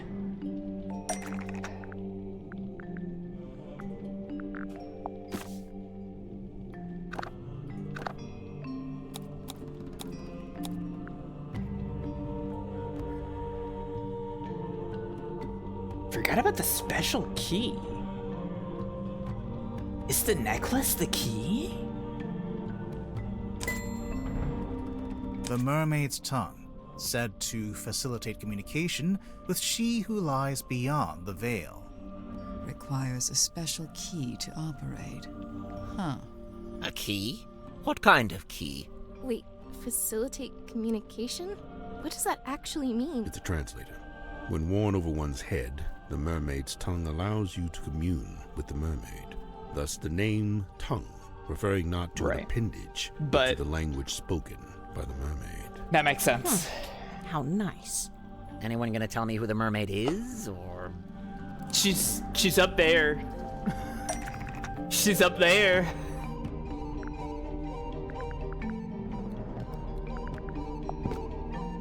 So there's a painting, painted by Selena Stonetop, we think. And a photograph taken with a submarine's underwater imaging system. Yeah. And, why would you need a translator to talk to her? She's not local, or what? Magic? She speaks a language none of us could understand. It is said that attempting to commune with her without harnessing the mermaid's tongue would drive one mad. But how does it work? Nobody knows. Nice. Convenient. It is a powerful and priceless artifact. Oh, it's like somebody tried to use it, though. Look what it's doing to all of you. I don't know, guys. I'm not sure if I'm buying into this thing. Kinda just looks like some grody old leather mask. Oh yeah, absolutely, Kenster. I could also listen to Zephyr tell me about fucked up artifacts forever. His voice actor's really good. And I also just like his animations.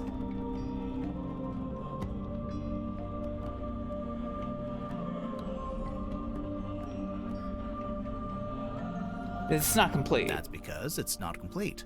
How do you know? So this image here, it's a photograph It's of got the drawing. the a cropped jewels. photograph too.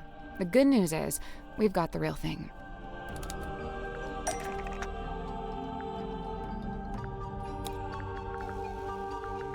Where are you? Ocean map.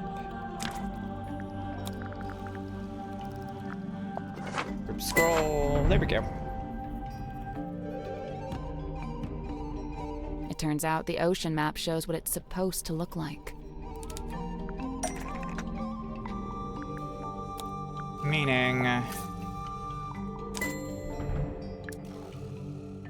the coral and the jewels as well. There we go. Oh, sure. Just help yourself to the stuff in my personal treasure chest. I don't mind. That antenna. Is that coral? It looks sharp. It is. And it's hard, like crystal. I'm pretty sure it That's explains the yeah, scratch why marks in it's the been cauldron. scratching in there. But why did Mortuga keep it locked in the cauldron?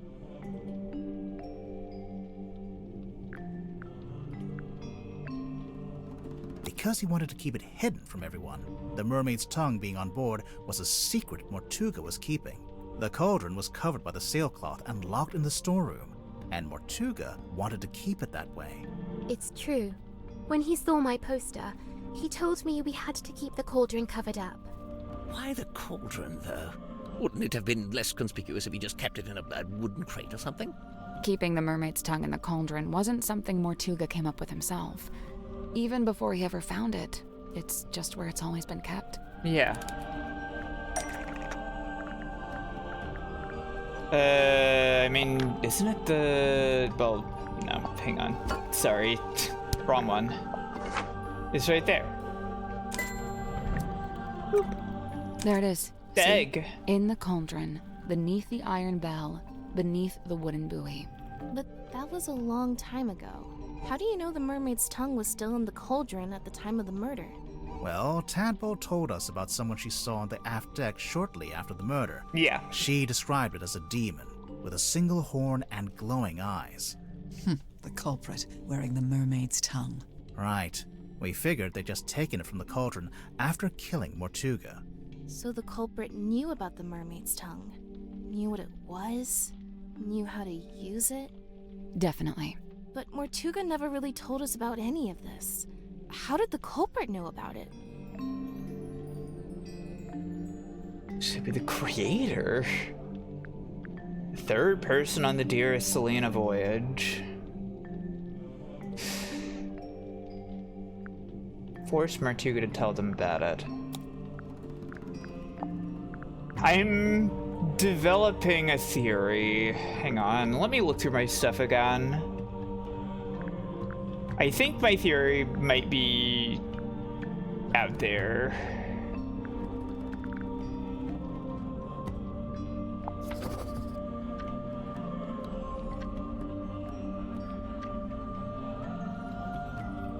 The butler?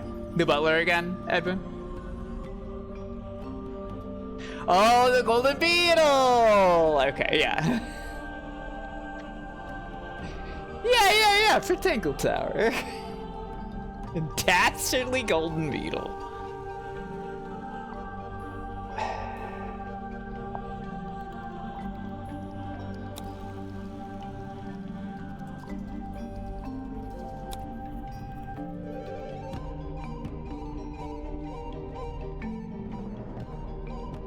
Despite its name.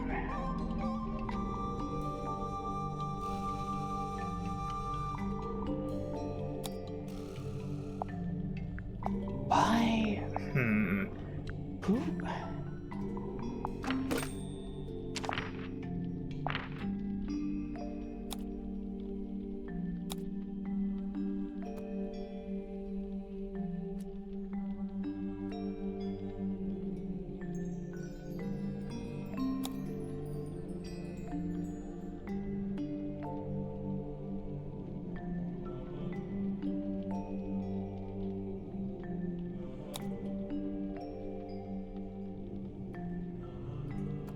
Self and Felicia.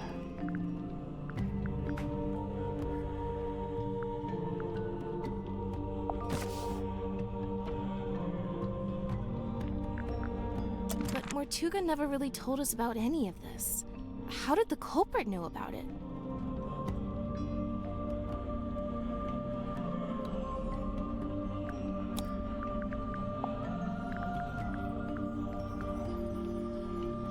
I have a theory.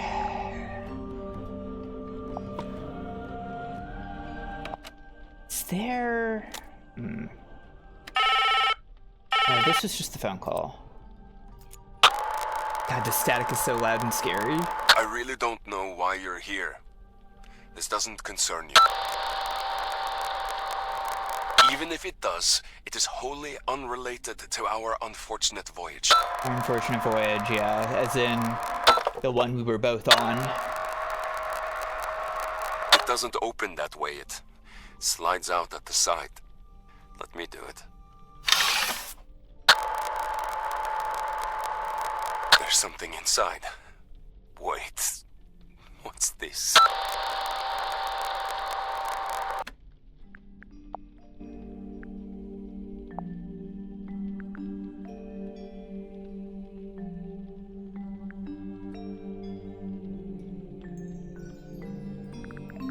Mortuga never really told It's us Grip. about any of this.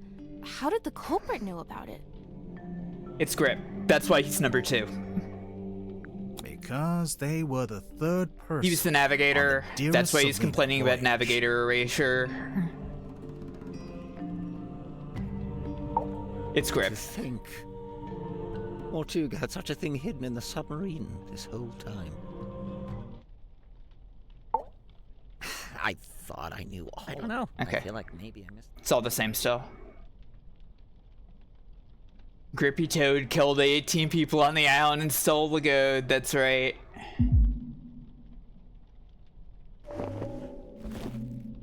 Cool. The third person? In addition to Magnus Mortuga and Felicia Stonetop, I assume. Right. It was a crew of 3, not 2. And what evidence have you collected to support this? Evidence? Let's see.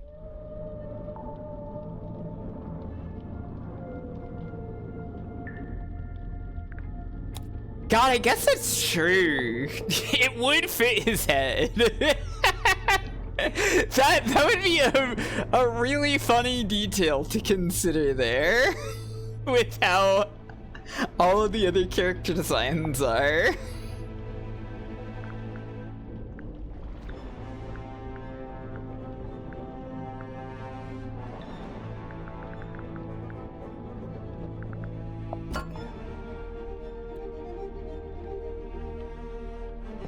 Wait a second. Wait a second.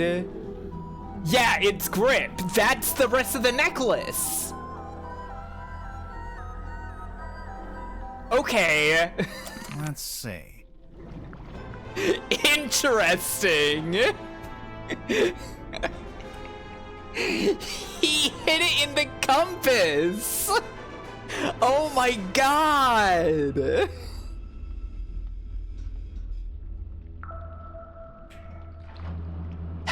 Okay.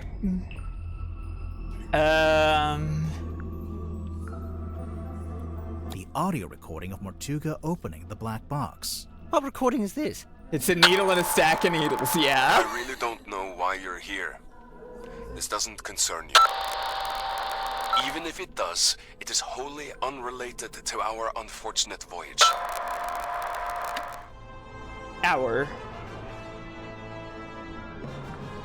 Mortuga is talking to the third person from the voyage. Is he? I only know Okay, Grip.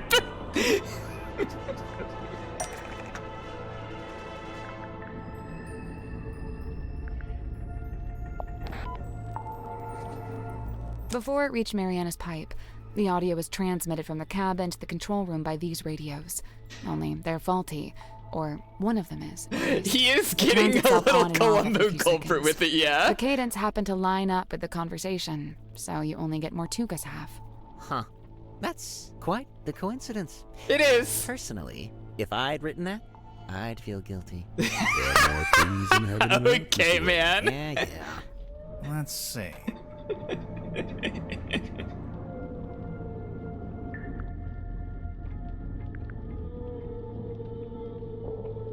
It's very cute how meta he is. I mean, I guess if we just cover all 3 of them, but there doesn't seem to be a third person on the ship, but it seems like maybe there should be, considering the way that they're angled, right?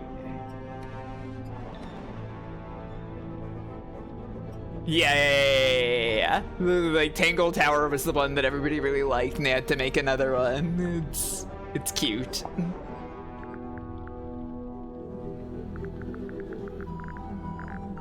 Let's see. Wait, right, I need to check the film reel too. I mean, I don't need to. I could just fucking send it. The rain is incessant, but it's... This one, sorry. You really want to turn back after you got the map sussed out and everything? There's no wind. It's an ill omen. Oh my god, Magnus, you're so dramatic. All I need you to do is steer, all right? I'll handle the scary stuff. The way that she says that is so funny. I spent too long planning this. Anyway, we'll be there in a few hours. Be where, exactly? Right. Oh, wow. I never noticed the eyes there. Dead, huh? Yeah. Asked several times. You always wriggle out. You're just watching. Well, I've got nowhere to What wriggle a funny now, guy. do I? Let's see. Mortuga's film reel.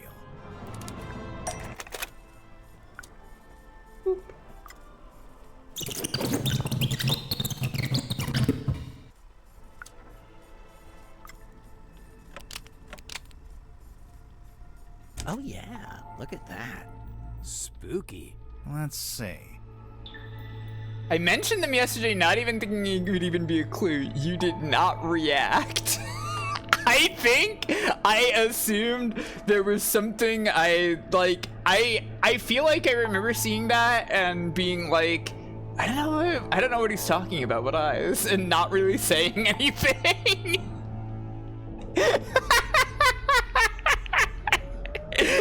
Sorry.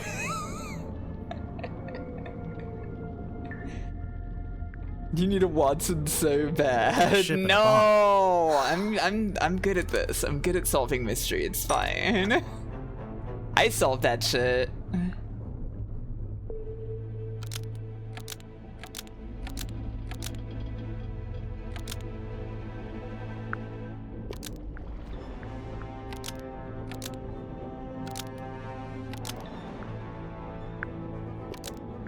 The ship in a bottle rattles when you shake it because a model of someone else is hidden inside the ship. I knew there was something in there. Someone in there. Well, there we are. Quite a bit of evidence as it stands. All right, but does any of that tell you who it actually is? I mean, I know. Yeah. I figured it out. I figured it out at this point. The ship in a bottle rattling when you shake it. Wait, the model person inside the ship? There's a way to work out who it is? I can think of a way. Let's do it with logic and reasoning, shall we? First, what if we broke it though?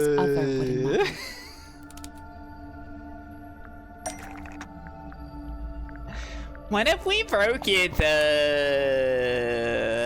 The model town. What about it? The people who aren't in the town. What do you mean? Mortuga and Felicia aren't in the town because they're on the ship. Selena too, I suppose, since she's the figurehead. I don't think they're who she's talking about. It's important to remember that the model town is specific to Mortuga's life. When adding the model figures, he only included people he had dealings with. Right. And he only detailed the buildings he was familiar with. Right. The rest are just generic blocks. And with this in mind, there's someone else who should be here, but isn't. Grip is not here. Mortuga made a detailed model of Grip's shop. It's not a generic cube like everything else. Which means there should be a model of Grip himself. But it's not there. But why would Mortuga include Grip in his model town? Did they know each other? And if they did, how did Grip end up going along on Mortuga's ship? Because he's a navigator. Evidence of Mortuga's dealings with Grip that led to him coming on the voyage. The map. This? There's a sticker on the back of the map. It's a service record from Grip's shop. Mortuga hired Grip to interpret the ocean map, which he did. But Grip didn't ask for payment in money. Instead, he asked to come on the voyage. This isn't proof. Not really. Well, I there mean, is Sim, one thing we could do it. You're the one who called him number 2.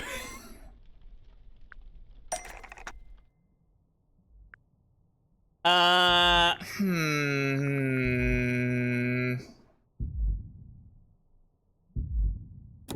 think we can use Uncle again.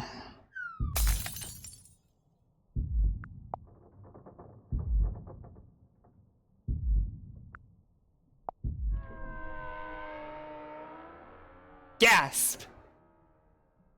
That's him. He's a typewriter both times, Mr. yeah. Grip being on that ship isn't actually evidence that he murdered Mortuga. What about the murder weapon? What happened to it? Right. Nor is this evidence that Well, I he already used figured that the one man's out. tongue. Wouldn't he have needed that special key? I already know that that's the key.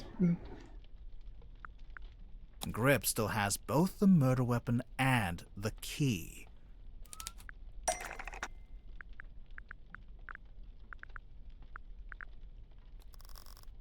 Where's the compass? There it is. Dang. And now, hang on! You can't just call it that! Yeah. Wow. I guess this is it.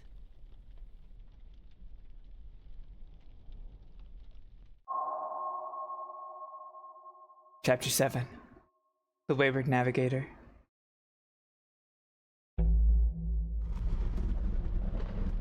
Oh. Oh, Grip. His countenance shifted. The mask dropped and truth stands bare revealed. He looks terrified. I knew that fucking number 2. I'm sorry.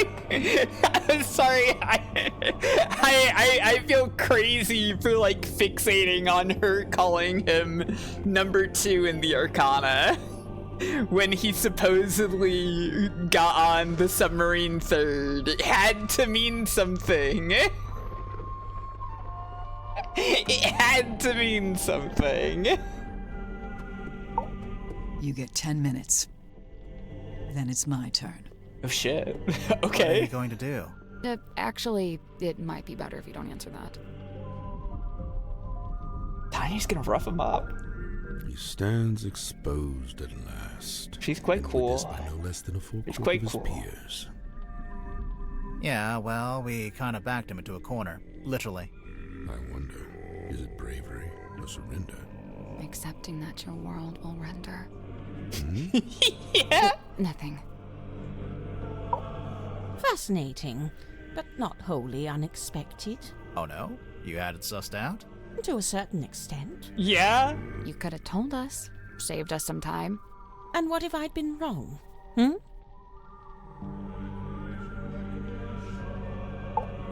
What do we do? What do I do? Should I put him in the brig? There's a brig? I was thinking maybe we could use one of the bunk rooms. We could lock it from the outside. Let's cross that brig when we come to it. Okay. Sally! Sorry. Not the time, Sally. Ah, the villain reveals himself. Another classic literary trope. Let me guess, he's about to monologue about why he did it. Yeah, I mean, it seems like it. I'd be disappointed if he didn't. What happens now? We call the cops or what? With what? Well, the cell phone... Oh, yeah, no signal, huh?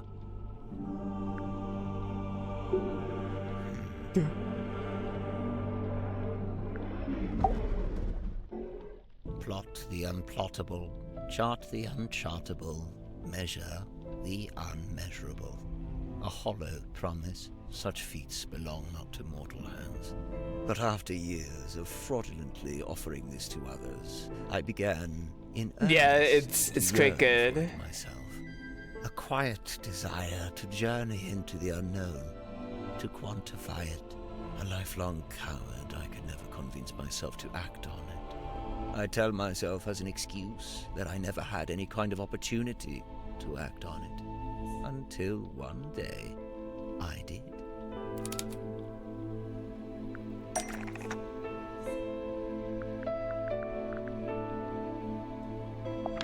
The map. Mortuga sought me out, sought out my services.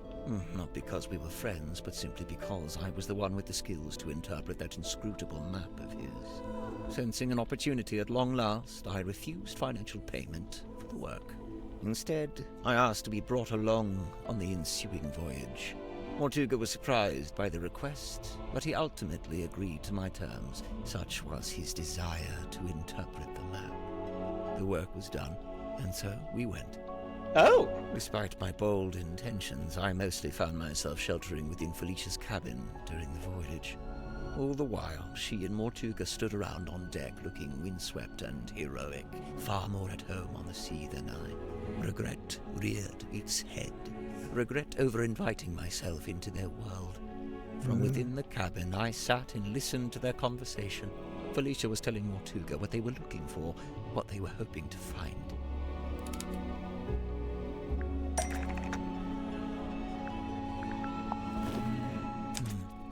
Did Felicia know what it was before she found it?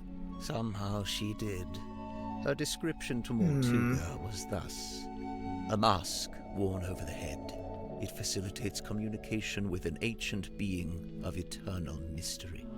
That's really how she worded it? Interesting. With the right contraption in your pocket, even the great unknown may be quantified and calculated.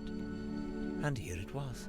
Not a map, not a compass, but a communication device. A translator. Ah! That's so loud. Hi, Tara. Felicia also knew how to find it. How its location in the ocean would be marked with a wooden buoy that glows with green light. We waited. Night fell. Yeah, sorry. But before long, we were indeed signaled by this very light, and the buoy was sighted. Sorry about that. There's been some weird audio issues tonight. Can I, like, make that quieter in an easier way? I really need to break up my audio sources so that I'm not just using desktop audio for everything. Sorry. I don't know if I can fix that right now. It would kind of require going into Twitch itself. Hang on. Nobody subscribe. Nobody follow. Nobody subscribe. Nobody give me any bits. Nothing that could possibly cause sound.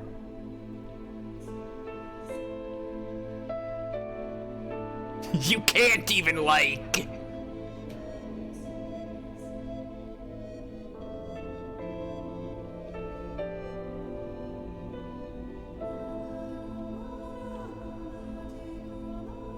You need this to be less sound. Hold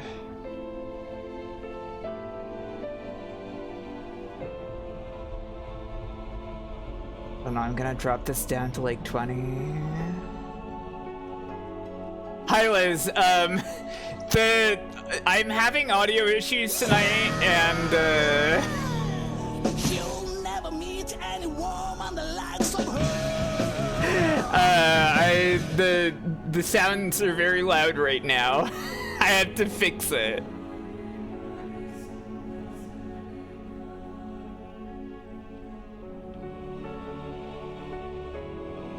Hopefully this is good. Yeah, I mean that's a completely separate set of audio.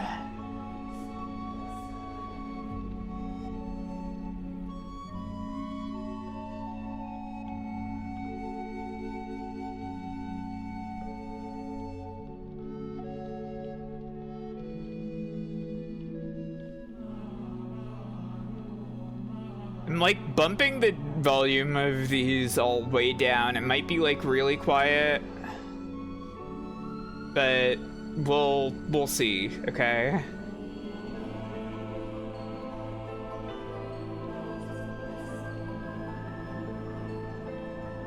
God, if there's a raid, that'd be probably real scary right now.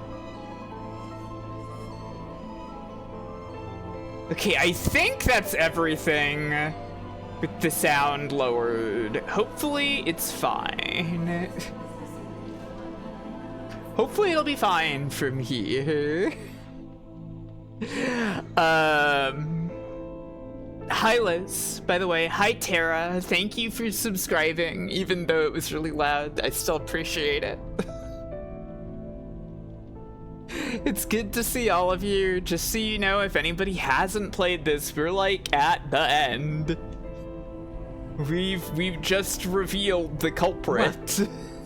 So, I don't know. Be on guard. Be aware. What? True. Mortuga hauled it up, pulled it all up, right onto the deck. It was heavy, but he was strong. He does seem to be very strong.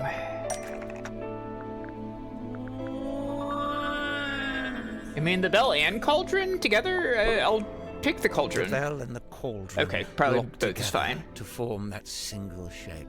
Mortuga went to unlock it by himself, but Felicia cautioned him against it. She warned that it could be dangerous to stand so close. He does seem kind of damn bad for Mortuga, yeah. And so they unlocked it together, taking a handle each. Felicia took the mermaid's tongue from within the cauldron. Did it have the coral and the gemstone eyes? Yes, they were attached. And what about the necklace? Felicia had it around her neck. She'd come prepared, clearly. Did she use it?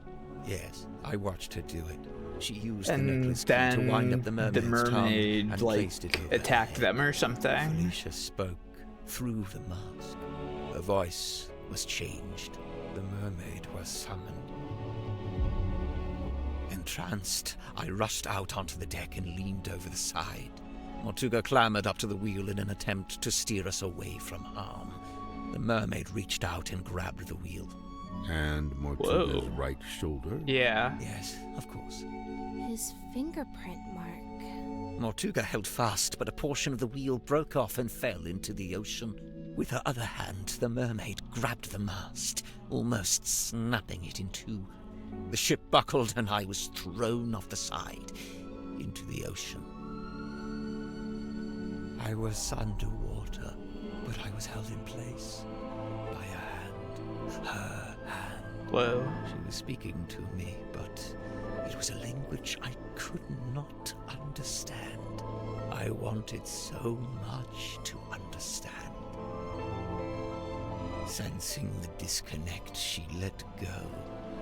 A moment passed, a lifetime.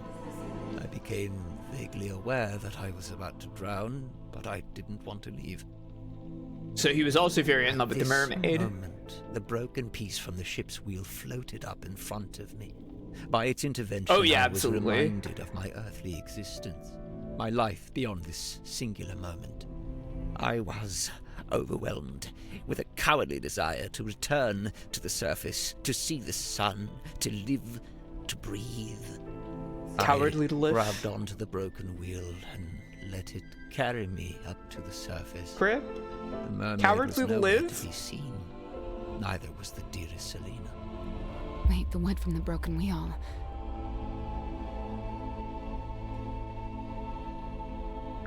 It eventually became Cornelius Kane. Correct. It has been my earthly tether. Yeah. The feel of the wood in my hand, a tangible reminder of that desire I once felt to live and to breathe. But what happened? Weren't you stranded in the ocean? Somehow the currents carried me back to the Silkworm. That makes coast. sense. I took the broken wheel piece back home and fell into a deep sleep.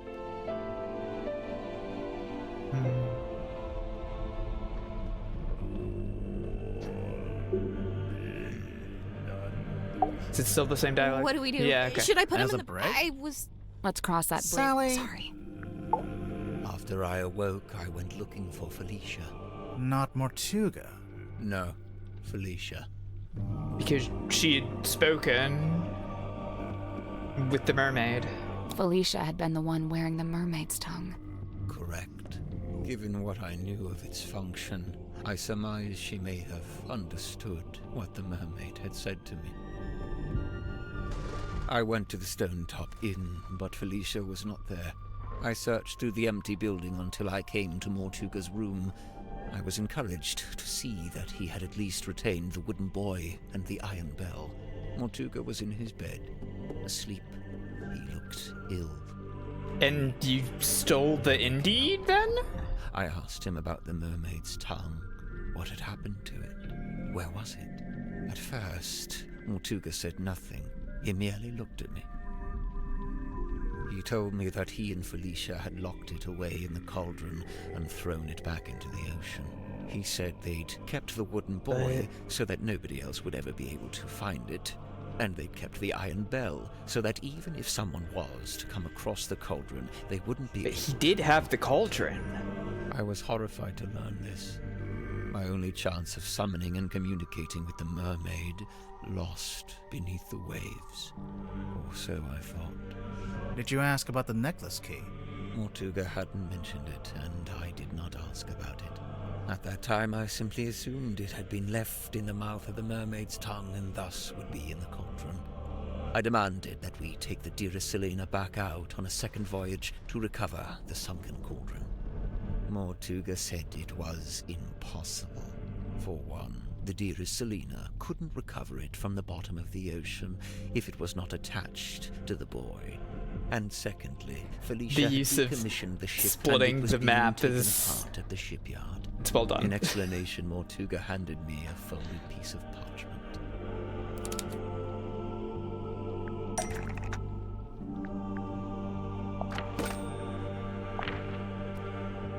It's mentioned on the back, right? Yeah, dear Selena decommissioned. It had inscribed a note from Felicia. She was to be leaving town immediately. She did not say where she was going. Mortuga told me he had slept through Felicia's parting visit. He was distraught over it, heartbroken. With a desperate look, he asked me if Felicia had also come to visit me on her way out of town. I told him yes, she had. Mortuga's eyes opened wide. Did she say where she was going? I must know. I have to know. I told him yes. Yes, she told me where she was going, and she'd given me the address. His eyes widened further. Give it to me. I need to know. I'll go after her. I told him I would, in exchange for the mermaid's tongue. I see. Mortuga told me again how it was impossible. There's no way. It's lost. You need to let it go. I didn't want to hear it. I left the inn still clutching the deeds. I went down to the shipyard and spoke with Donovan Drummond. He had begun taking apart the dearest Selena. I inquired about purchasing Drummond's unused submarine, a seafoam submarine. Yeah. He told me he would be willing to part with it, but it had never been finished. In order for it to be seaworthy, it would need several new parts that would take a long time to build. However, so what if we just put the boat on it? You offered to buy both the seafoam submarine and the dearest Selena. Correct. I suggested we could use parts from the sailing ship to finish the submarine. Just slap them together! I was going to pay for 2 vessels. I showed him the deeds to the Stone Top Inn. He accepted it as payment. Is the inn really worth as much as 2 vessels? Perhaps not. But in truth, I think Drummond was glad to have an excuse to part with them. Besides, I knew all too well the allure of a worthy challenge. A chance to put one's skills to their fullest. Indeed, the task of combining the 2 incomplete vessels into a single seaworthy one was highly intriguing to him. And so, it was done. But if you commissioned it, why was it called the Mortuga submarine?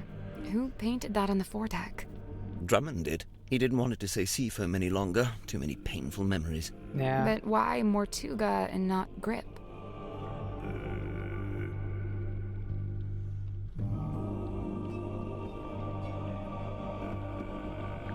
Because Grip paid for it with the inn deeds, which were in Mortuga's name. Yeah. Right. Drummond assumed I was merely acting as intermediary for Mortuga. Yeah. Did you tell Mortuga what you'd done? I told him of my intention to return to the ocean in a submarine I was having constructed. He wasn't happy about it, but the submarine took months to complete. That was enough time to convince him to come with me and help search for the mermaid's tongue. He only came with you because you were pretending to know where Felicia had gone, and you were withholding it from him. Correct. What were you going to do if and when Mortuga realized you'd been lying to him? It was worth the risk. There was no question of leaving the mermaid's tongue at the bottom of the ocean. But it wasn't lost in the ocean. Mortuga had it the whole time. Yeah. Correct. As I had lied to him, he had lied to me. But why was he... What happened with the hot air balloon then? Is that all a lie? Why would Mortuga lie in the captain's log about that? Still the same? You get 10 minutes. Yeah. And it's mine. What are you going to... Actually... Mortuga smuggled the mermaid's tongue onto the submarine before we left. He didn't want to leave it behind, but he didn't want me to know he had it. Smuggled? How? I mean, he had Zephyr bring it. What?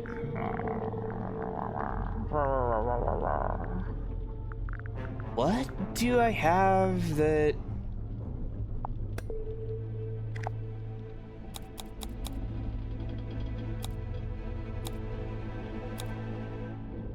No, this doesn't specify it. Do I have the... Oh, Zephyr's letters are in here. Okay, never mind. Mortuga sent me a letter, inviting me to join him on the submarine. Grib, did you know he'd done that? Mortuga told me he was going to bring somebody else on board. An old friend, a collector of occult curiosities who might be helpful. But I didn't want anyone to know what we were doing, or what we were looking for. I told Mortuga not to mention me in the letter. I followed Mortuga's instructions precisely. I arrived in Silkworm and went into the Stonetop Inn, where I found the locked cauldron. I placed it among my possessions and ventured onto the submarine waiting in the harbor. Did he just... departed. Zephyr thought he and Mortuga were the only two souls on the ship. I stayed hidden for a week. Before staging a balloon crash and pretending that Mortuga had rescued me. How did you stage a balloon crash? That way I was free to move around the submarine in view of Zephyr. Well, you were in a submarine. As a hapless traveler picked up along the way. So to begin with, it was just you three. But it didn't stay like that for long. It didn't.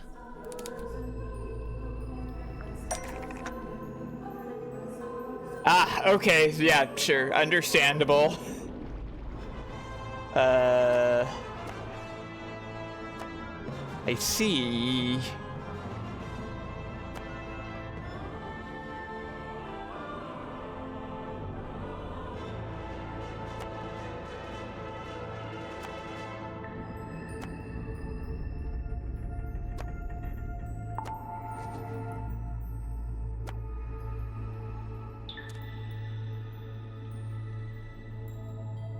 Well, that's true.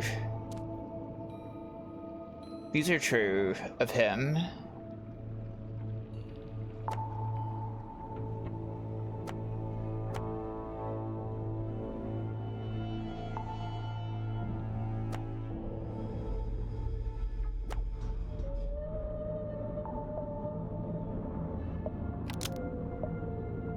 This is so much.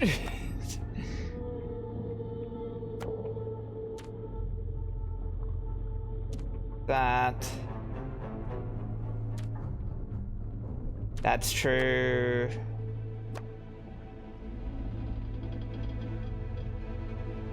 What was Mortuga's plan? Was he just gonna go, sorry we didn't find it, now give me my part of the deal? I mean, he was literally just like floating the submarine around completely aimlessly. He wasn't trying to get it. He wasn't trying to go anywhere.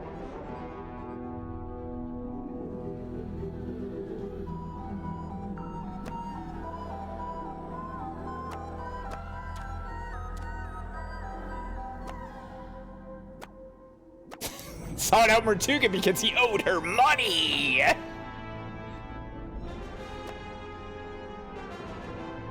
That's true. That's not true.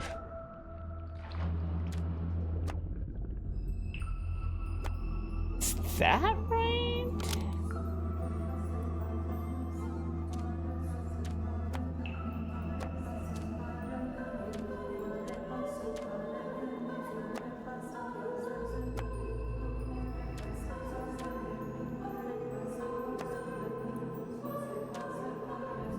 can I... Oh, this was... Yeah, okay. I got it.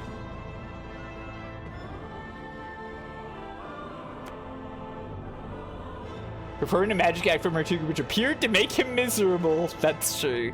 I think this is all set.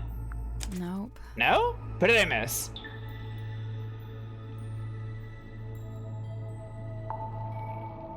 Huh?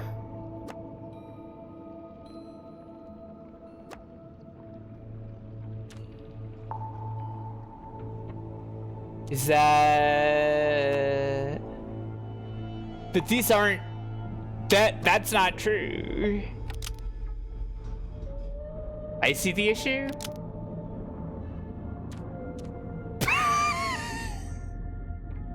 Okay.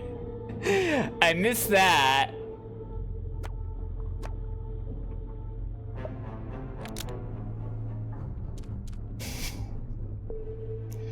Mess that up. I guess that's wrong. Wait, what? Oh, also him. Well, that's about the long and short of it. No. Okay, a little silly. You can't leave it like that. You've left them with misconceptions. You should tell them what you know. All of it. What do you mean? Misconceptions? Maybe one or two, yeah. Alright. I see. Even though he did wish to leave the submarine, Martuga could not accept Tadpole's offer to give up his captaincy to her before Martuga could leave the submarine. He needed Grip to reveal the location of Felicia Stonetop. This should be right. He always did think he would make the best captain, and he did want to leave. But he couldn't. Not without the information he so desired. Not just that. Since it turned out he had the mermaid's tongue on board the entire time, I don't think he wanted to leave me on the submarine with it. Yeah. He didn't want me anywhere near it. He was trying to protect you. I'm aware. Okay, man. Cynthia became captain because of the command contract.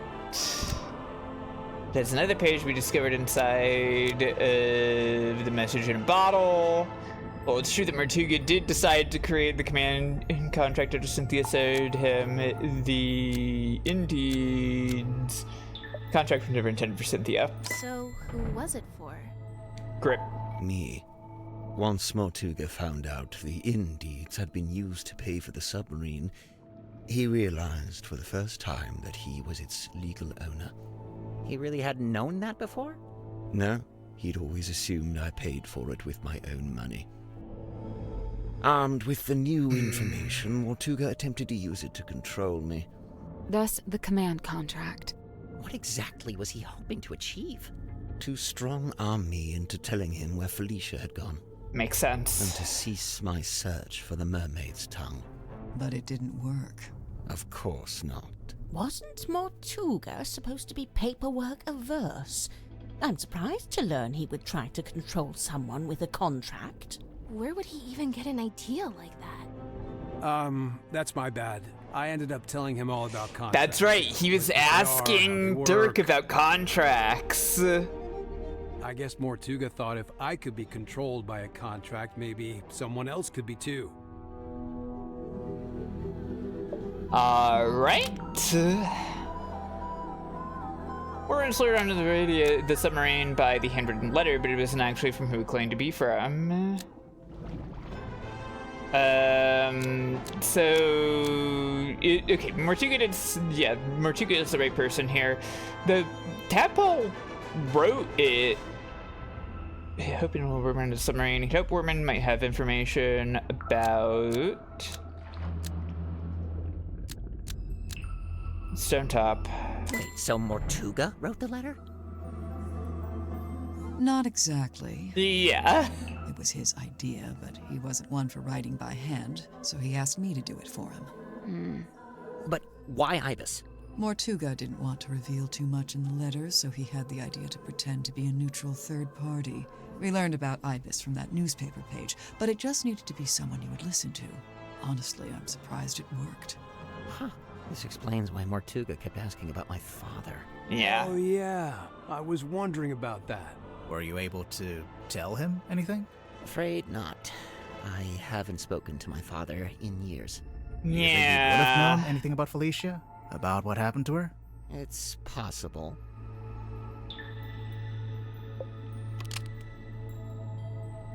Okay, watching so much you prefer the stargazing girl. I mean, did not make Mortuga miserable. He was already miserable because he had just found morning envelope, which informed him Felicia Stonetop had died. See? I told you. You didn't make him sad. Aw. She cares so much about her. He just learned about the death of his beloved friend. What I did, it was... You didn't know. Symmetry, let it go. Your anguish. That goes for all of you. This is solely because of me.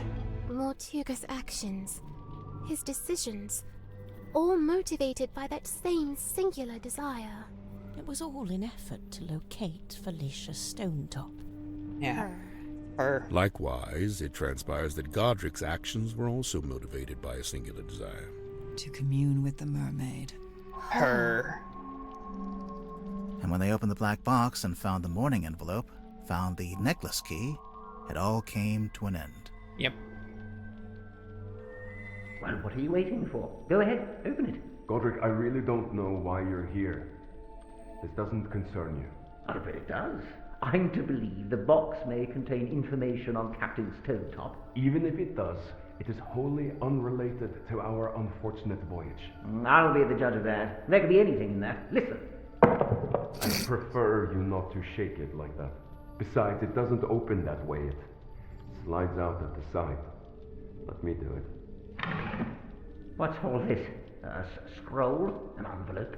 There's something inside. Wait. What's this? We both know what that is. That's Felicia Stonetop's necklace, isn't it? Isn't it?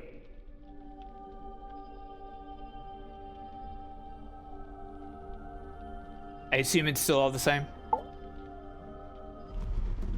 Not even saying anything. I don't remember if it was the same.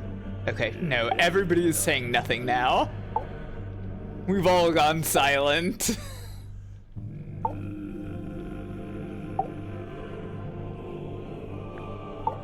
Our discovery of the necklace precipitated two important conclusions.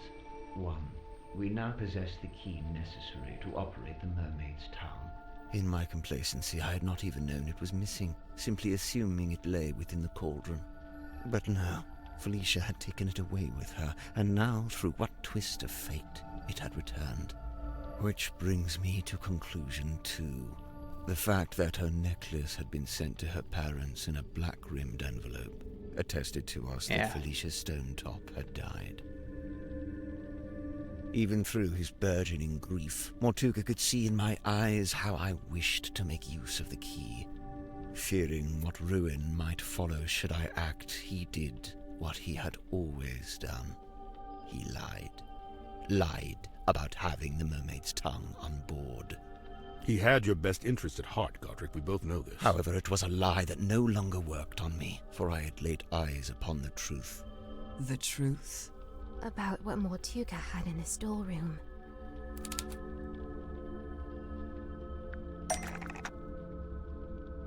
What did Grip see that confirmed Mortuga was keeping the cauldron on the submarine? Sim, this actually might have been on you. I'm sorry. Correct.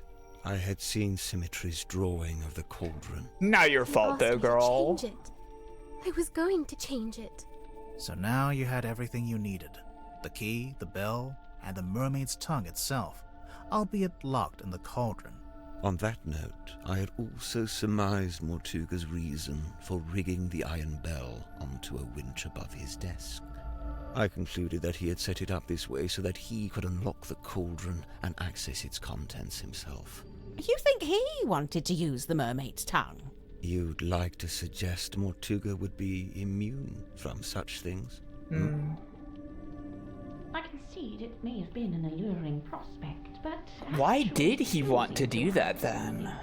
It displays a dangerous hubris. Well, maybe Yeah, I guess just because he had the key finally. But not actually use it. No. Grip, did you actually accuse Mortuga of wanting to open the cauldron? Of wanting to use the mermaid's tongue? I did, and he flatly denied it, which caused an argument. Truth be told, we were both sick of each other. The last vestiges of our mutual decorum fell away. He attempted to shut me down with cold logic, insisting that it was not possible for one man to simultaneously turn both dials on the iron bell. Wait, is that true? Kinda. Depends how big you are. How wide your arms are. Kinda. Depends how big Really you are, good how option. wide your arms are. I knew Mortuga would be capable of it, and I could see in his eyes that he intended to do it. Well, not to side with Grip here, but he was right. Mortuga did open the cauldron, didn't he? Perhaps his intention was simply to move the mermaid's tongue. Yeah, to maybe he wanted to throw it away or something. Maybe he was just gonna destroy it. As he should have done years hence, I might add. Yeah, that's the other Grimoire, thing. what So, do you like...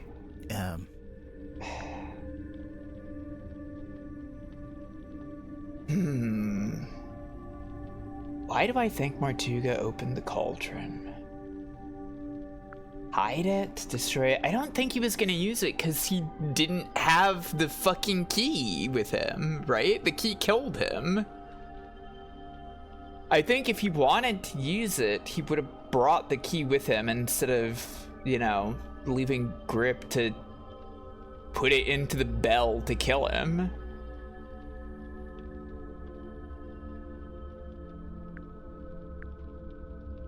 But I don't really know if he wanted to hide or destroy it. Hang on. He kept it for so long.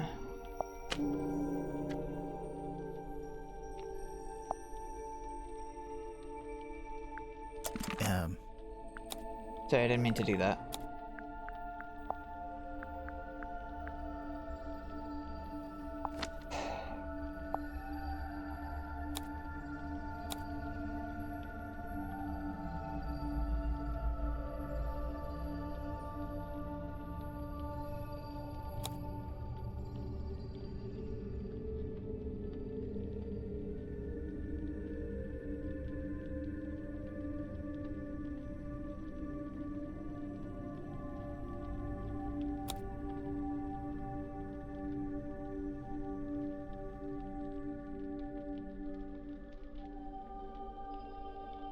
Like,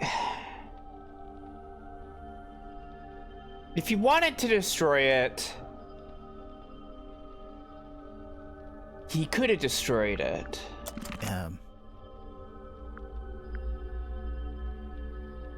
Hide, probably? I think he wanted to hide the mermaid's tongue somewhere else. Whatever the reason, Yeah. I knew it was only a matter of time. Maybe this was, you know, it could be anything. About the mechanism of Who the knows? I understood the specific physicality of the task ahead of him. Physicality? In order to reach both dials, Mortuga would need to hold his body close against the iron bell. His head, his neck, would be right up against the mechanism. Yeah. Overcome with frustration and grief, Mortuga had left the room. He had left me with the necklace key. I felt it in my hand, the metal cold and sharp. I climbed up onto the desk and wedged it into the iron bell around the back so that it would not be seen. At least, not until the mechanism activated. You're a murderer.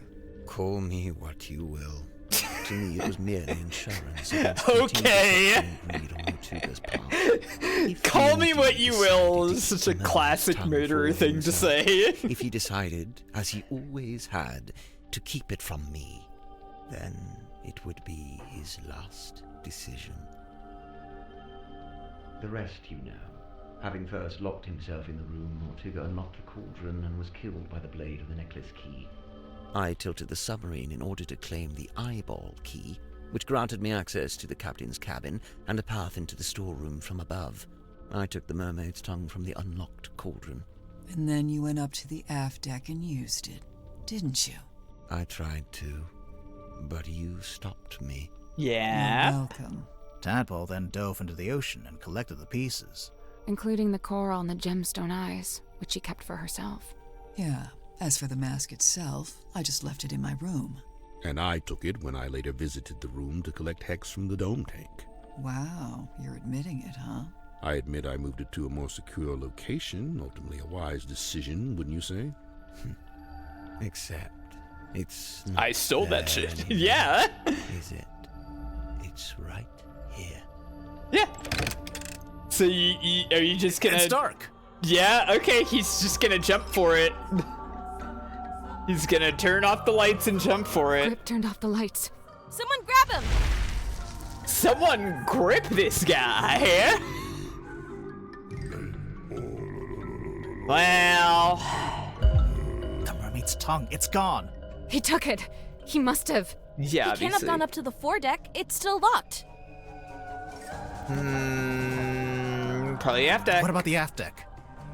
Let's go. Maybe we can catch him. He must have done.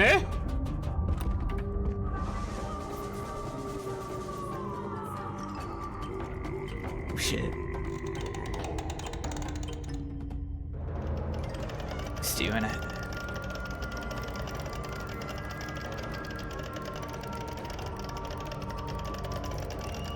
It's quite cool, yeah.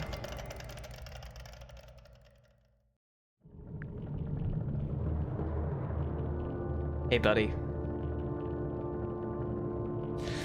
Wielding Cornelius Kane. He's wearing it. Are we too late?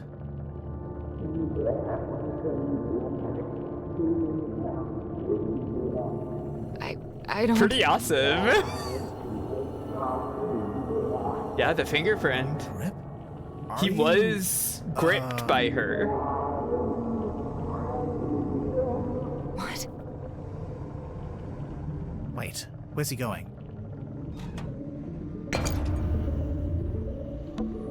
What's he gonna do? Wait, what's that on the floor? Okay.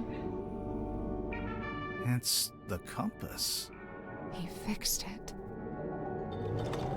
Okay. The fixed compass. He put a fucking service record sticker on it.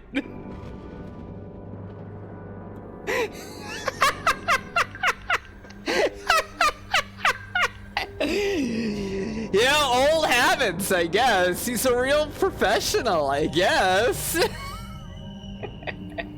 See, wait, yeah, he had such a good time with it, is the thing. Right?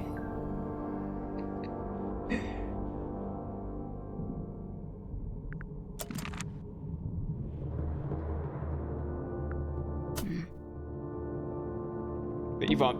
What's he gonna do? You should Lock the door. Can you see him through the window?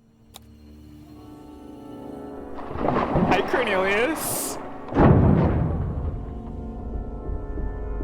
Wow. The hands. Oh my god.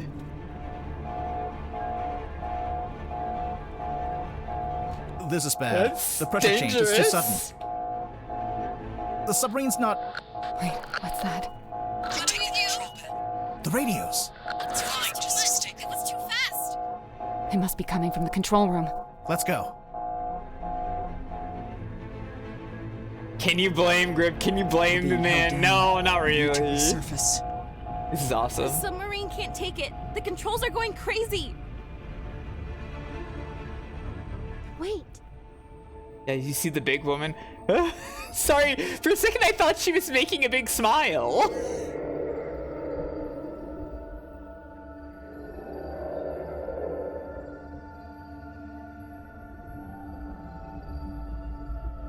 If only we knew what she was saying. What did she... She's gone. She's just taking Grip away.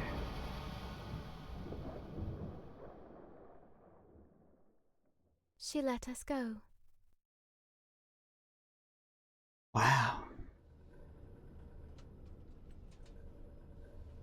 Anyway, I noticed. I noticed she was holding on to her. Remarkable.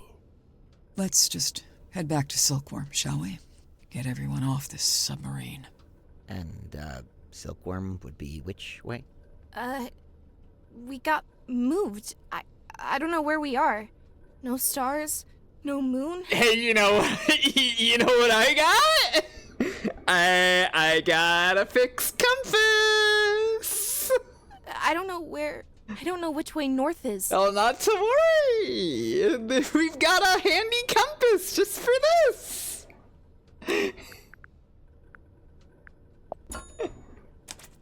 Here you go, Sin. He fixed it. He fixed it.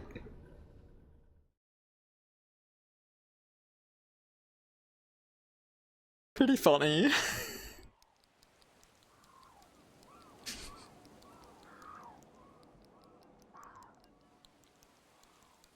Pretty awesome. Pretty great. Are you surprised this didn't turn out to be about the Silver Snake?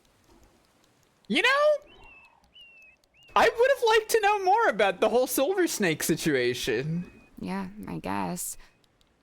Yeah, it's great seeing all the characters like this, right? Although, they may be more related than we know. Possible, yeah. What? The Silver Snake and the mermaid? Yeah, maybe the Silver Snake was the mermaid's pet. Yeah. I don't know about you. Look on but my I ass? thought Okay. That was all very interesting. It was? Yeah, I would have to agree. You must be pleased. You've come away with a new story to tell around the campfire. Quite right. I'm not sure it would be wise to tell too many people.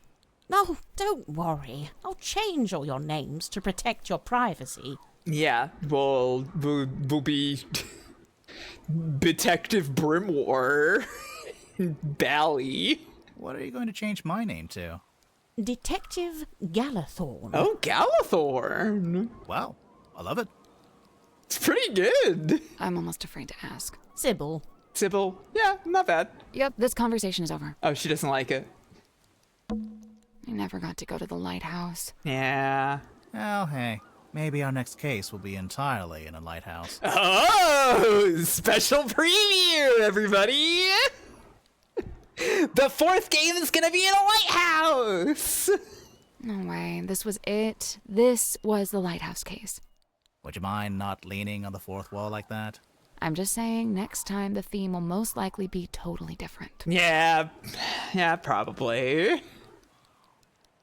If there even is a next time. Oh, Graham. This was a lot of work. It may be unsustainable. Now who's leaning on the fourth wall? Aww.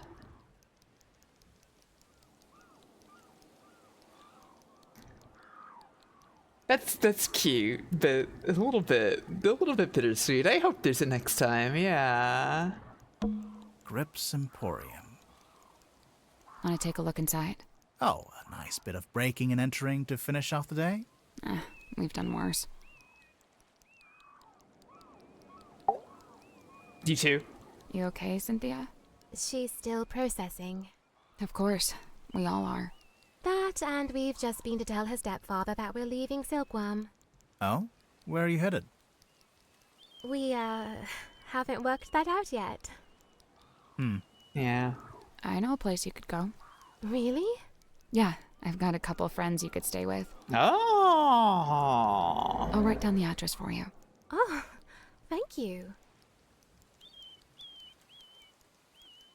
Together, yeah. Dirk. Catching up on your text messages? 0 missed calls. Can you believe that? 0. Devastating. Not even from Vanderpeer? I'm writing him a message now, giving him the deets. A very selective version of the deets. Yeah, man? Smart. Okay. Easily one of the Ormo. strangest days of my life. Oh. This drawing of him is kind of cute. It's in the top 5, at least. What are you going to do now? So far, the only thing I've decided on is to go home and have a bath. A bath? You haven't had enough being submerged in water for one day? Okay, but he wasn't actually, he was in the water, but he wasn't in the water, you know? Okay, maybe a shower.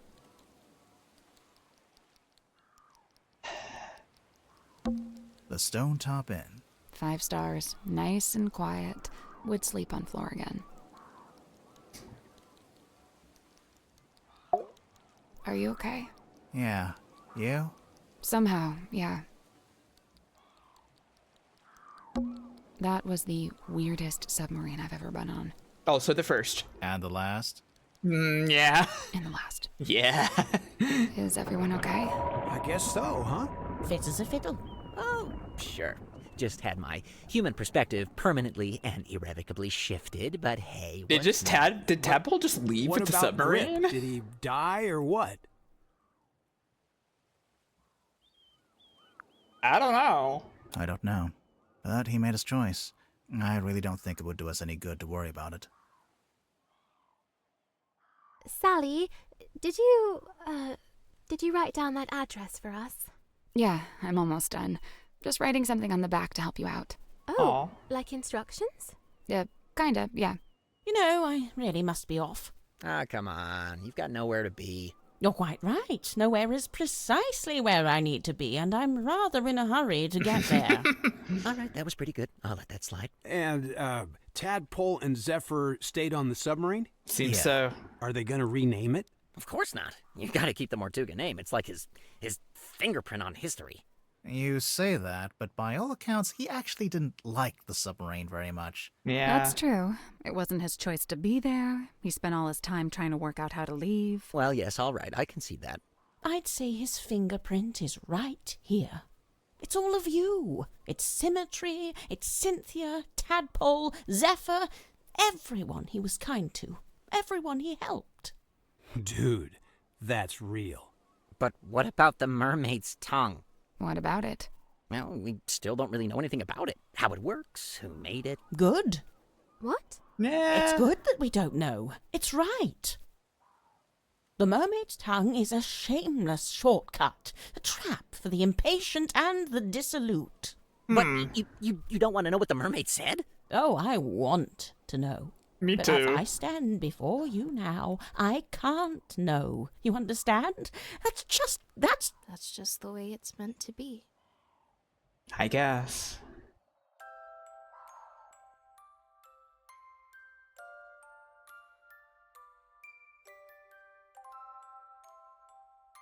Well, that was very nice.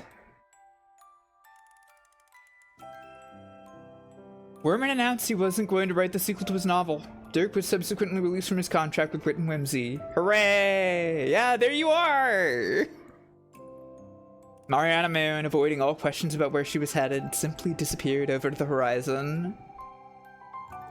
You know, Mr. Pig, I was thinking about that from Wind Waker. Madame Tadpole became captain of the Martika submarine, Zephyr stayed on board to continue his research, newly inspired by what he'd witnessed, of course. You're sure this is the address Sally wrote down? Yeah, it must be. She wrote something on the back, too.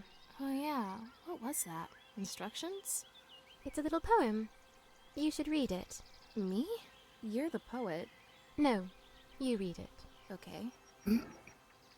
Eavesdrop what the stars are saying, earthly tethers slowly fraying, floating, helpless from the worst of jealous hunger, selfish thirst. Take a moment, kneel and meet the flowers growing at your feet. Yeah.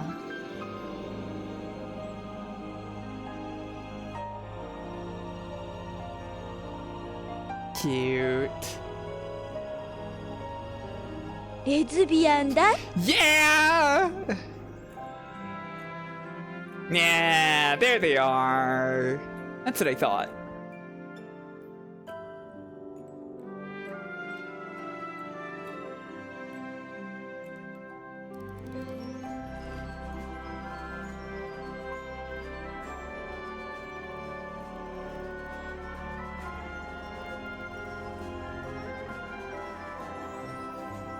How nice, how sweet.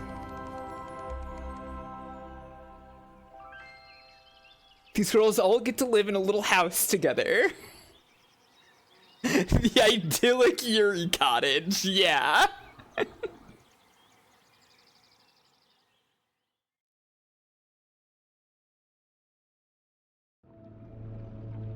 Well, that was wonderful. I really liked it. I think they did a freaking great job. Let's look at the art.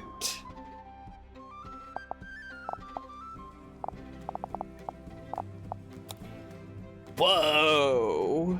Whoa! She looks freaking cool! First character I grew in the game, an experiencing mechanic turned newbie submarine captain.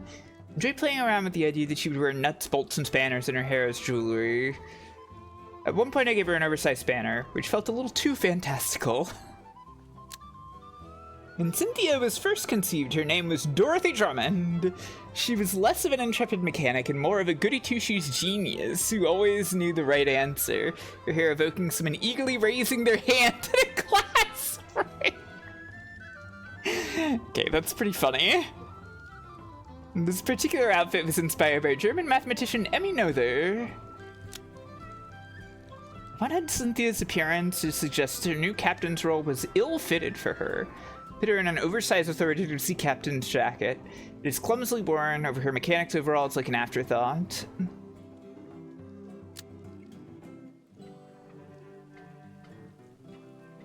In tweaking Cynthia's design for animation, remove the big collar on her coat. It just distracted from her face and hurt the silhouette. Her movement is relatively understated, but I feel she has a great range from faux confident captain to cheeky young girl to nervous teen. She's dealing with a lot and trying hard to mask her stress, so it's fitting. She's really awesome. The designs in this one were all really great. Oh, Zephyr. He's so cool. I really liked this guy. Zephyr's odd profession as a dream doctor was the leading point of my original sketches. I wanted to look wise but equally spiritual and eccentric. The tattooed eye on his head would suggest a third all-seeing eye, of course. Adding the spectacles was a turning point for me because it made him look slightly dissociated and somewhat sinister. Whoa! This is my first drawing of Zephyr. I always imagined him draped in old, long, old-fashioned scholar's robes. His outfit is inspired by wise men from the ages such as Charles Darwin and Isaac Newton, but this opulent style also ties into his image as an avid collector of strange antiquities. I thought it'd be fun to make his hand a literal antique. Yeah.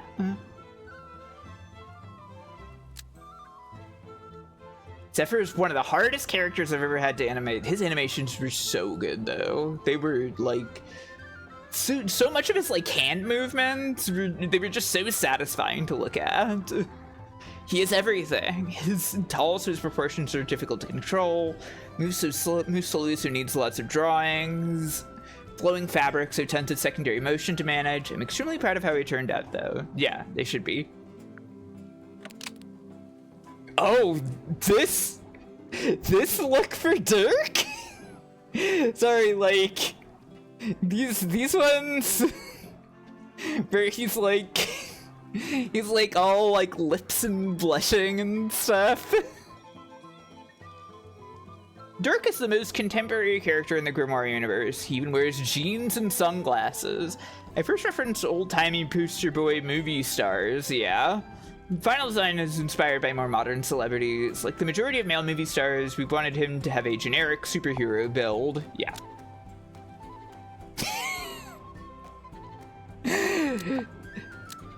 Just seeing him like this. The stubble.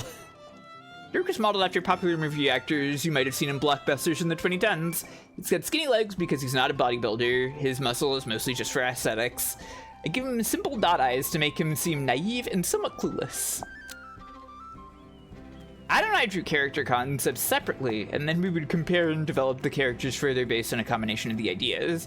I originally drew Dirk with blue puppy dog eyes, but Adam drew Dirk with naive-looking dot eyes, which felt more in line with his character, so it stuck. I like this. This face. In case you're thinking it, yes, I was consciously evoking Johnny Bravo with the animation spheres. Dirk was very fun to pose, and some of these sketches became animation poses with almost no revisions. Dirk draws from a rich lineage of good boys. He's, yeah, just kind of a himbo dog boy. This is cute.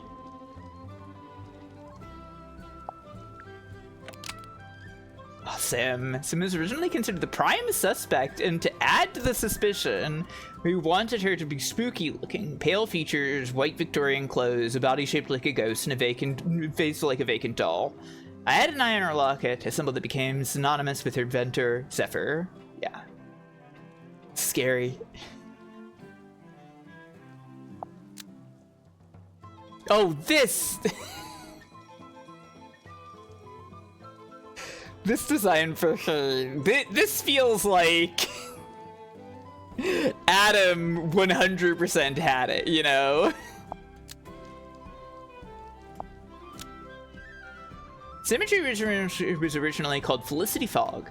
Eventually we realized we shouldn't have a Felicity and a Felicia, so I came up with Symmetry Silk Moth instead. Sim's crystal ball, being known as the Fog Ball, is a vestigial trace of her original name. Ah. She's an illusionist in training, so I perched a tiny wizard hat on her head, gave her magician's gloves, and a cape that was far too big for her. I do like the cape.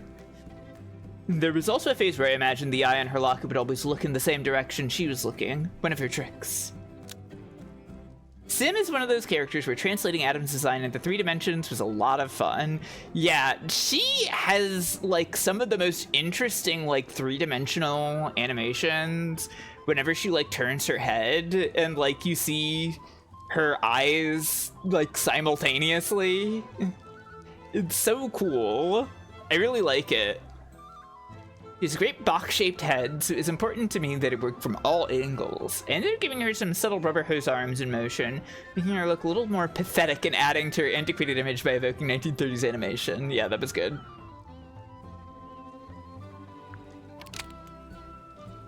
Oh wow, Mortuga. There were rumors that Mortuga was under a curse and couldn't leave the submarine to see the light of day, much like a vampire. He is a visual combination of Sinbad, Captain Nemo, and Count Dracula. I gave him sunken vampiric features as we wanted him to seem intimidating. That's great. Try to imagine the way this curse might affect his appearance. His hair starting to look like coral. Yes, I was thinking about his coral hair every time that we saw him on screen.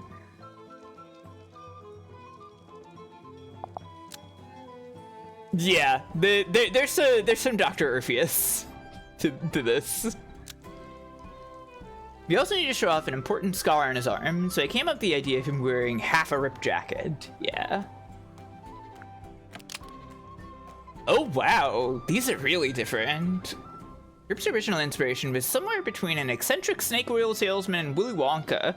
I like the idea that his face could be wide-eyed and overly friendly, and then quickly become dark and scheming. Yeah. Yeah, these are, some of these are very Wonka here, specifically. I eventually started to incorporate the aeronautical theme into his look. I experimented with compass belt buckles, propeller bow ties, and eventually the recognizable hot air balloon hat. Once we shrunk down a version of this hat for Cornelius Kane to wear, we knew we'd found our grip. This is basically just him. Oh, the sweating.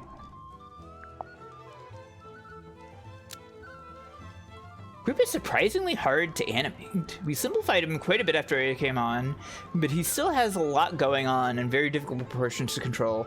I love how he turned out though. I'm pretty sure he has the most unique poses of any Grimoire character ever. Wow. I believe that, yeah.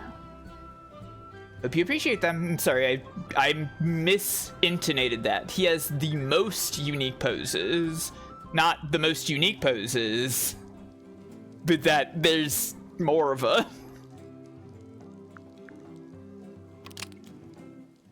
Oh, Wormo. A writer who's a little rough around the edges and seemingly always grumpy.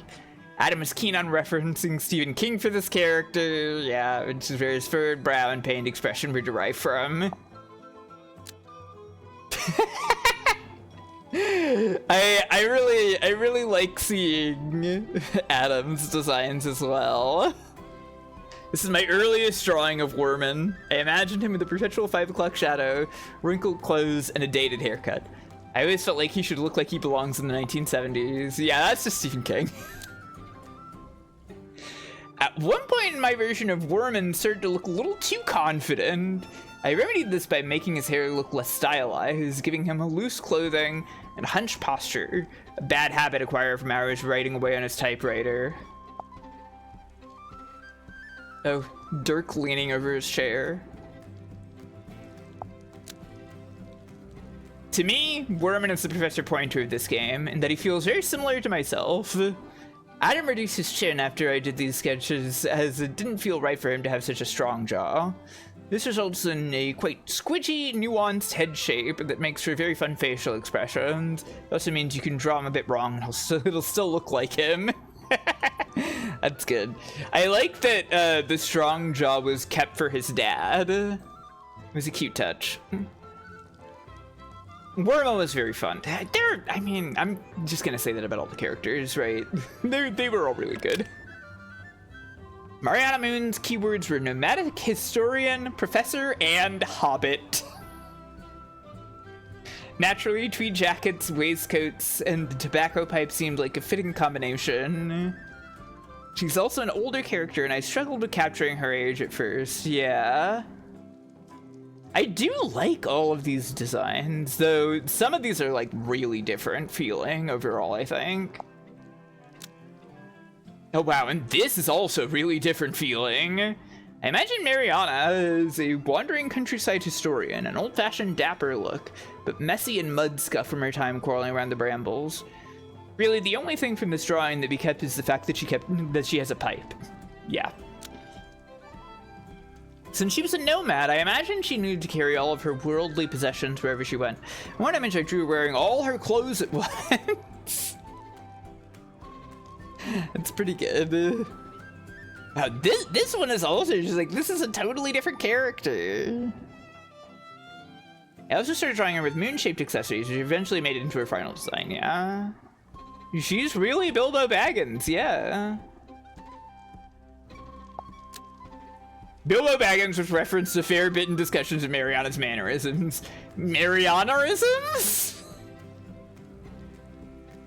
This came across especially in the bottom middle drawing, which made it into animation with only a little alteration. I like to imagine she always knows a little more than she's letting on and isn't above teasing with that fact. Yeah, she certainly was doing that. Oh, wow. Even more fish-like. Madame Tadpole is a peculiar character, as you're not sure if she's human or fish. At one point, I really lent into that idea of her being a human fish and drew her with fish-style features, put barnacles on her body, and gave her hair made of seaweed that she styled to look like a fin. I can see how this is like a little too extreme, right? It's too hard in the fish direction. Oh, but Adams is like, well, they chopped her hair, you know? Tadpole was a very difficult character to design. We had to change her head shape several times before we finally landed on something we were happy with.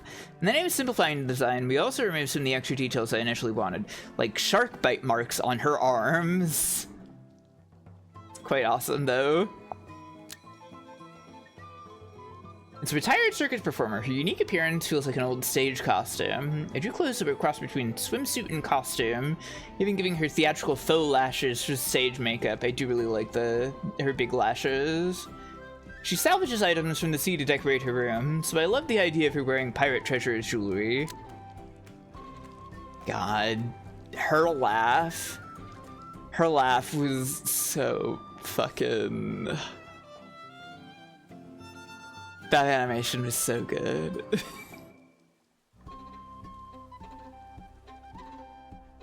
Tadpole's body language is usually understated, even graceful, but occasionally she'll break out into a broad motion, makes use of her huge arms in a way that's quite striking.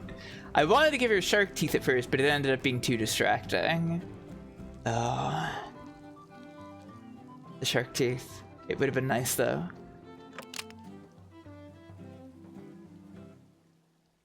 There's several clues in the game that show what the extended fellow family looked like, so it was important that we spend some time drawing them. Designing them together meant that I was able to balance their likeness to one another and consciously make them look related. Some cleaned up art to confirm the final designs for several side characters, including their meeples for the model town. From top left, Baroness Fortuna, Governor Fellows, Selena Stonetop, Damien Dusk, and Felicia Stonetop. The locations. First scene in the game. The original idea is to have players think they might already be on board a ship. The space is very wooden for this reason. That makes sense, yeah. I was sort of thinking that, I think. Are you familiar with meeples? Not really? I feel like I've heard the word before. It's a board game term for little people figures. Okay, that's basically what I assumed. The abandoned inn has wooden slats on the windows, which we use to create dramatic lighting when the green light of the submarine appears. Here we wanted to see the ideas of the themes of Silkworm on Sea by showing a lot of sea serpent imagery. Yeah. It's really cool. I like the idea of starting the game in a seemingly inconsequential location, but have it gain meaning as you play through the story. Yeah. Although for people who played Tangle Tower, the Stonetop name may ring a bell immediately. Sorry, I forgot. It had been 7 years. Sorry. So sorry that it was 7 years and I forgot the Stonetop name.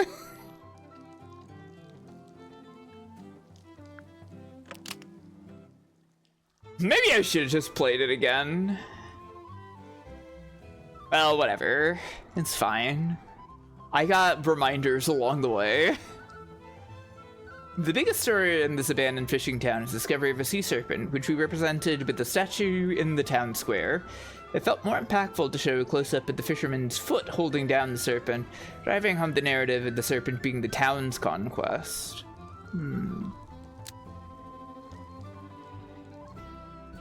See you later, Bahamut.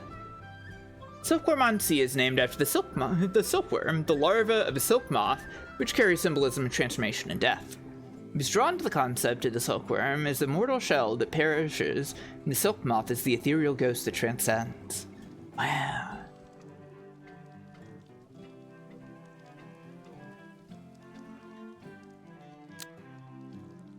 Some of these buildings are an early insight into suspects you've yet to meet. It felt important to design them properly. We created the concept art for the whole high street, even the shop branding. One of these designs was the emblem for the Stonetop family, which would appear on the inn and several other places throughout the game. Yeah. This one specifically, really funny. It's a cartoon of him. The idea I had in my head was that Silkworm on Sea was a town that was dead. Laying at its feet was a monolith of the submarine, acting as the town's grave, with its departed denizens buried within. You can tell what kind of a mood I was in when I was coming up with this stuff, huh? Yeah.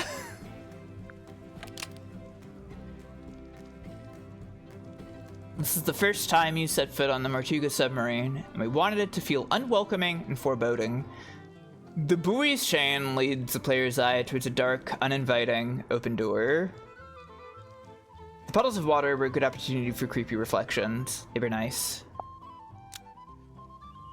Originally, the seafoam name was crossed out with red paint, but Adam and I agreed it was too cliche for a murder mystery. The yellow does a good job at feeling aggressive without being too macabre. Plus, the yellow paint will help confuse players find the doorway! So true!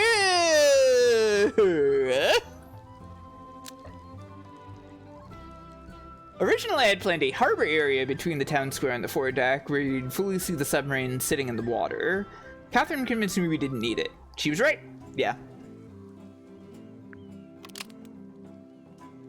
After seeing the foredeck, we wanted to surprise players here by creating an opulent mansion-style room that would contrast to the submarine's cold metallic exterior. Yeah. Ornate paintings decorate the curved walls, including a huge, ominous mermaid painting setting up the themes of the game.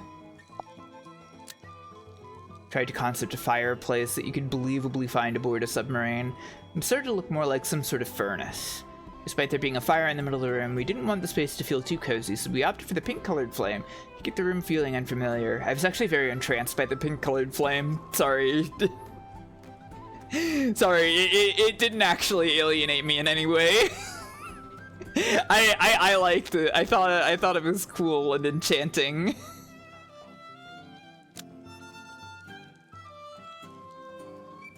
Most submarines don't have an opulent parlor, so we might have to admit this was somewhat influenced by the Nautilus from 20,000 Leagues Under the Sea.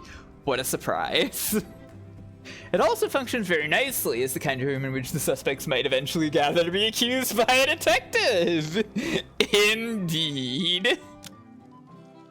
Ah, the crowd scene. Catherine also drew this layout for the late game crowd scene in the parlor. It's always fun seeing all the suspects in the same room together. It is. You wanted the control room to feel a bit like a superhero's lair. You were keen to avoid the submarine looking too overtly steampunk, to avoid it looking too much like Captain Nemo's Nautilus, but in this case we allowed ourselves to lean into the aesthetic a little, yeah? I think it's fine if it looks like the Nautilus. This room had a few dependencies, which meant it took a while to finish. The control panel and the captain's jacket needed to be defined before they were drawn into the image. The submarine design itself also needed to be finalized, so we knew what shape the viewing deck would be. The viewing deck window would be. Oh, the 3D! This room was one of the rare moments where I made a 3D model to help Catherine with the illustration. Something about the perspective of that little staircase was just really difficult to visualize without blocking out in 3D. Yeah, it makes sense. The end result is a really impressive example of adventure game background design. I agree. I used the control room for the second VOD thumbnail for a reason. Particularly in terms of fitting a whole bunch of stuff onto the screen. You could originally look through the periscope, but I took it out when I was searching for things to cut from the game's scope. You know what? That makes sense.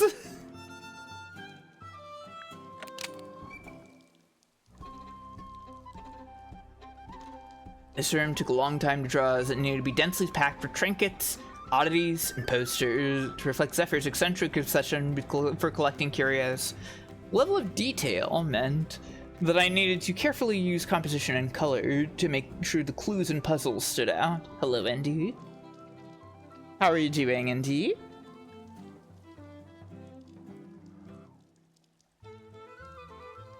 Are we feeling nice tonight, Andy? Yeah! Oh, yeah, I guess Andy might be a little loud. That's fine. I'm gonna have to figure out what the hell is... I mean, I think I'm just gonna have to split up the audio mixer. Unfortunately, that's gonna take fucking work. I don't even know why the audio got so weird. This room is a combination of Victorian operating theater, a Gothic science lab, and a curiosity shop. The stained glass ceiling was inspired by a dream catcher, with the idea that even the room itself would have its dreams captured. Wow. To me, this room is somewhat reminiscent of Remington's office from Secret of the Swamp, and Fifi's library from Tangle Tower. Yeah. Grimoire and Sally always seem to find themselves in places like this. A secret room in the dream chamber, packed with even more curious items? Packed even more with curious items? Or packed with even more curious items? Who could say? Since the shelves of items were the focus of the location, I couldn't get away with drawing vague objects like I did in the dream chamber, and some time researching and thinking about what those items could be. There were a lot of skulls. Much like the Dream Chamber, I had to balance the artwork so that some objects felt less important than others. My trick for this is to color unimportant objects closer to the background, use dark gradients to hide some away, and if possible, add lighting to draw your eye to the objects of importance. Did you look at Tremble Mouse yet? No, I'm going through in order.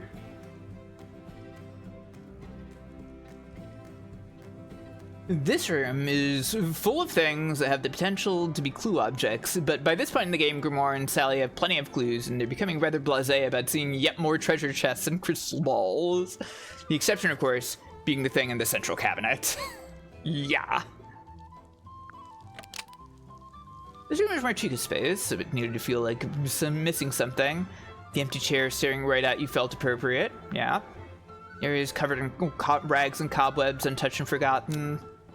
Later out of the iron bell to the room, which loomed at the captain's decks in an almost metaphorical way, yes.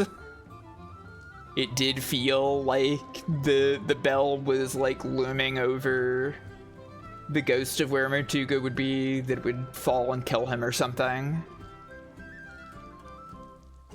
The wood carvings on the wall also act as a metaphor. A huge open-mouthed creature almost engulfing the captain into the sea. Yeah, I was thinking about these eyes and stuff here.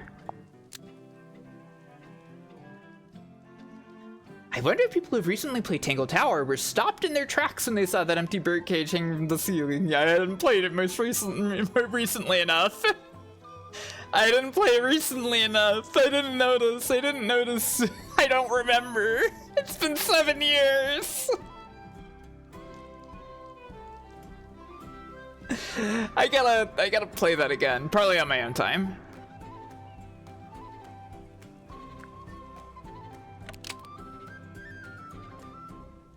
We have to see the Tremble Mouse. You call yourself a fan. It's been a while! I played it when it came out! I played it when it was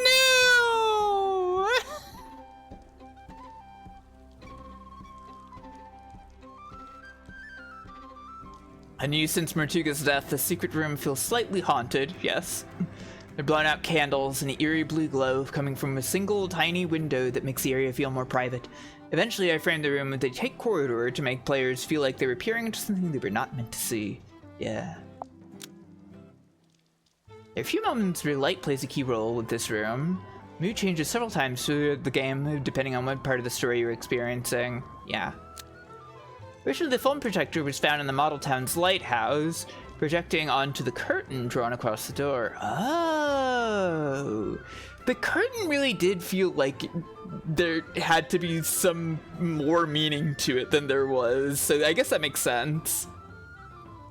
I still prefer it this way around, but sometimes you had to make undesirable compromises for logistical reasons. Yeah.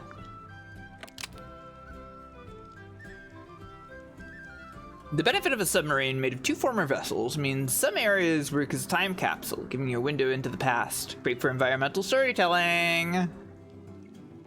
Something big and violent happened on the Dearest Luna ship, and we used the blood red sky to add that uneasy feeling. Yeah, this is really good. A submarine that is part metal and part wooden ship is a bit too fantastical to be believable. I liked it. To remedy this, I imagined the wooden parts acting like a skin over a metal interior, eroded, decaying, and peeling away from being underwater too long. Yeah. Like Sally here. This is an important story location. Players aren't given too much to do other than collect the figurehead clue. Originally, your discoveries here prompted discussion between Grimoire and Sally, but several of those were cut from the scope, as I generally found it more interesting to save all those revelations and conclusions for the ending. That makes sense. Oh my god, Mr. Pig, you're so right! I didn't think about that, but yeah. That is really good. That is really good theming. A second bunk room in the submarine. But instead of being split like Dirk and Warman's room, it's a harmonious meeting of two very good friends. Sim and Cynthia have a shared longing for daylight and have tried to replicate this by sticking yellow over the porthole to simulate the sun. Oh. We wanted the room to look like a postcard perfect countryside scene. They've used pots and pans to decorate the room with various plants. The idyllic miniature house in the center of the room used to belong to Sim and Cynthia's pet Tremble Mouse, who didn't make it to the final game.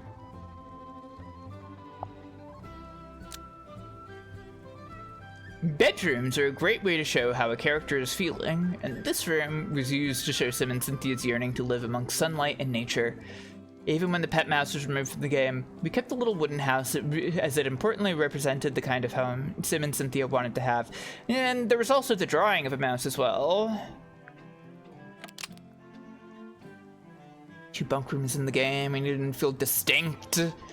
In this case, we wanted the room to mirror the roommates' personalities. Room inside being shoved in a corner, badly presented, messy, was too consumed with writing his book to keep things tidy. Yeah.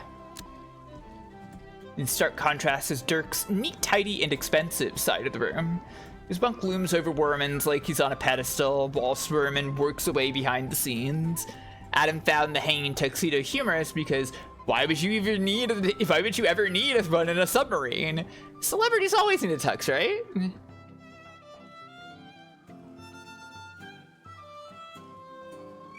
Yeah, you never really have to go in the girls' room.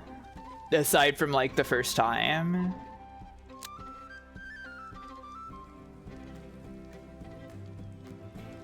This room has some of my favorite Grimoire and Sally examine dialogue. If you missed them, next time, try clicking on the punching bag, the dumbbell, or the pile of books. I also love the way Amber as Sally says, "You never know when you might have to go to a fancy party," in response to the tuxedo.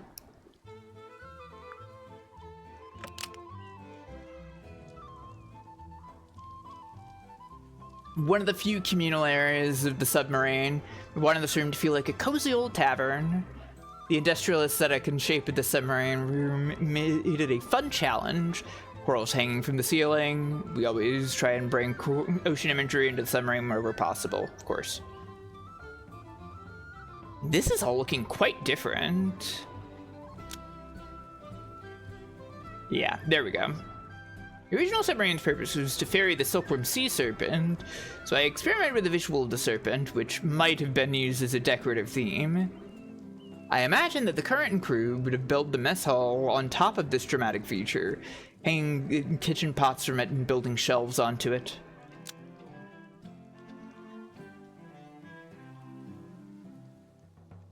I thought at first this candle flame was like they were circling it and writing the number 2 there. You see it? Do you see the number 2? I see it. A big central room where all the characters can gather at once is something we didn't really have in Tangle Tower. In this game we got 2 of them, and the characters do actually gather in both of them. Yeah. Catherine drew this layout image for the crowd hunt scene in the mess hall. I love how the composition fits in all the different characters. Feels like a Renaissance painting. It's very good. I still think it's really freaking funny that they aren't talking to each other. They're all just talking to themselves out loud.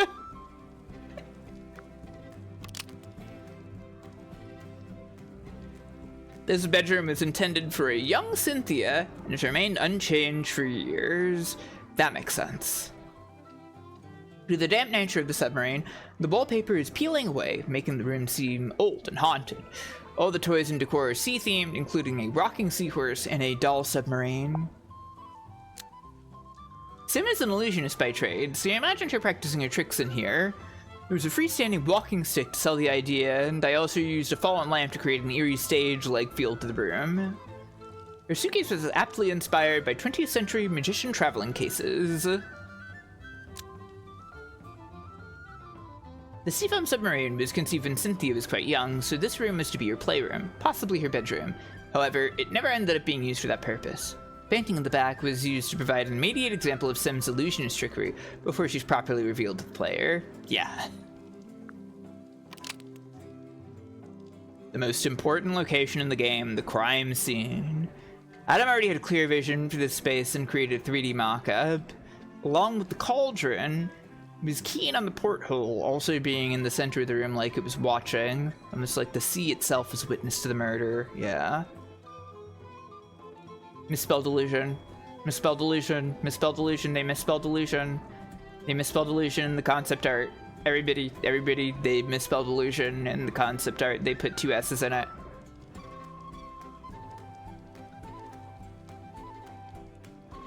Stream's over. I can't support this garbage anymore. Let's get out of here, everybody. Yeah. It's time to refund it. Why do you have to make fun of Sim like that? I would never make fun of Sim.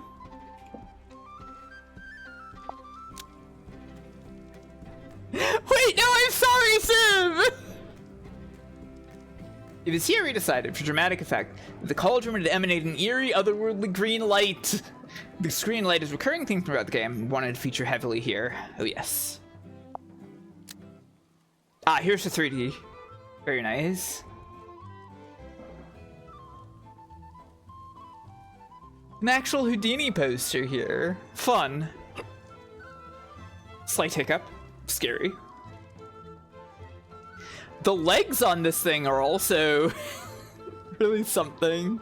This is my 3D model I made to explain my vision to Catherine. It was a particular combination of ideas. The dead end of a utilitarian submarine corridor, the world's smallest magic show, and a window looking out into the mysterious void of the ocean. Sim didn't hang the poster upside down. She didn't do that. Mortuga spun it.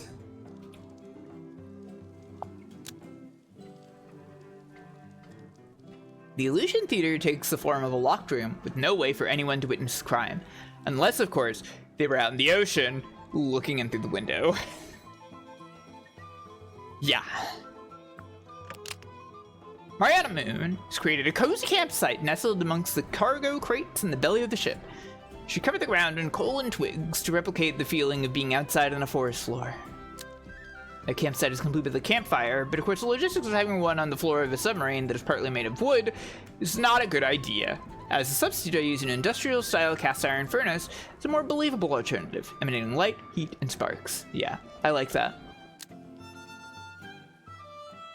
Observant players will have noticed this room originally belonged to the dear Selena, not the Seafoam submarine.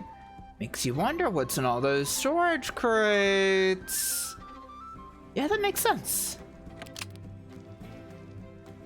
We like the idea that Grip's shop would look like he set it straight up out of the balloon's crash site, tangled up in the pipes, with his basket still swinging midair. The logo on the balloon itself conveniently acts as a huge sign looming over the shop. Grip has used the engine room in inventive ways. The compasses are displayed on spinning cogs that rotate them like shop items in a video game.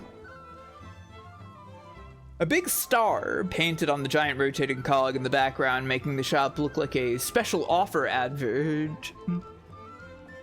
He's even created his own customers out of cardboard. Cardboard customers are really something, aren't they?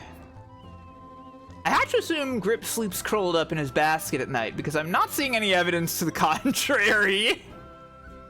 Some people in this game don't have obvious beds or bedrooms. We had a similar problem with Tangle Tower. Yeah, one of those things that, when you're making something like this, maybe you don't always think about, like, all of the things that would need to be in every given room. But he would definitely do that, yes. After traveling for much of her life, Madame Tadpole wants to settle down. Despite it being an airlock, she's made the room feel homely. The decorations were salvaged from the sea, so everything is slightly broken or tarnished. The images on the wall were from a shipwreck, photographs of long-lost souls. Oh. I wanted this room to create the illusion that you were underwater, so I added elements like a coral reef shelf, a light fixture that looked like a suspended jellyfish, and pillows that looked like sea anemones. It's a bright pastel-colored respite from the rest of the game, which is often gloomy. I really, really liked her room. It was really awesome. It's interesting how ocean-themed color palettes can be the obvious dark greens and blues, but they can also be the soft light pastels of she cells and pearls. Yeah. I really liked it. To sell this room as a functioning airlock, we needed to add practical features like a door, a water pump, and a ladder to get in and out.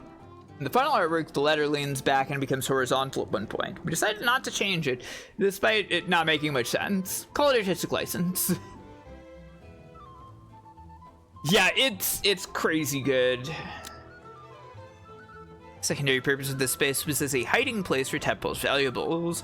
We wanted the room to look like the familiar image of sunken treasure at the bottom of the ocean. Yeah. This classic, predictable image of ocean treasure is a good way to hide something very important in plain sight. For a long time, this room was called the Ocean's Eye because it looks out into the ocean, and because I wanted rooms with cool, memorable names. When I realized I never established that it had any kind of name at all, I sheepishly changed it to the rather more mundane Dome Tank. Oh, nobody actually said Ocean's Eye. So you thought it would be a little silly if that was just the name of the location and nobody said it. I get it. This environment is a bit of an outlier as it's fully dark when you first try to explore it. Despite this, there was a surprising amount of thought put into designing it, as it hides many secrets. At one point, it made the water ponds look like creepy faces that emerged from the darkness as players explored the room by torchlight. I was kind of scared that I was gonna get a little jump scared in here. Using the cell phone's flashlight to illuminate this room is the most adventure game item puzzle moment we've ever had in a Detective Grimoire game. Normally I try to stay away from that kind of thing. Provided fun back and forth between Grimoire and Sally though, yeah, I like that. Eventually, the vent is open and the room is partially illuminated from above. This ends up having a fairly important mechanical function in the story. Yeah. Oh, okay, that's it. There's so much to look at here. I want to see Tremble Mouse. Wow. Wow. Wow.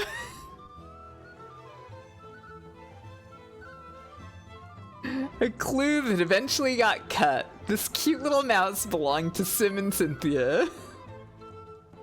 Originally, his table was made of a cotton reel with a beer mat on top. To seat was an eraser. This cherry scamper situation is insane. DLC to add Tremble Mouse back in, please. Yeah. Oh, the hurt ear? The notch giving him a little hurt ear here? Crazy. Oh my god. Rotating. Rotating. Choo-choo. This little guy with this cheese is such a charming little character to work on. Although he was ultimately cut from the game, it was nice to craft a sense of his space and general vibes. We had the idea that he would be animated, so we had to keep that in mind as we were modeling. Absolutely delicious. No!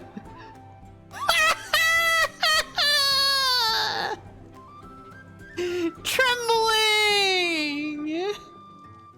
I'm sorry, basically there were too many clues and I had to get rid of some. Even now there are too many clues, there kind of are too many clues. Tremble Mouse is intended to illustrate Sim and Cynthia's desire to live in a cozy countryside cottage, which they were doing vicariously through this mouse. He trembles, yeah. I get it, he's trembling. I'm glad they knew they had to apologize for removing Tremble Mouse, yeah. Oh god, all of the evidence. Anything interesting here? I may have to cut down on reading everything from this. This is suddenly a lot of reading when I was only reacting before. Yeah, I choose to believe Tremble Mouse is still real and living with them and Fifi and Poppy. Yeah.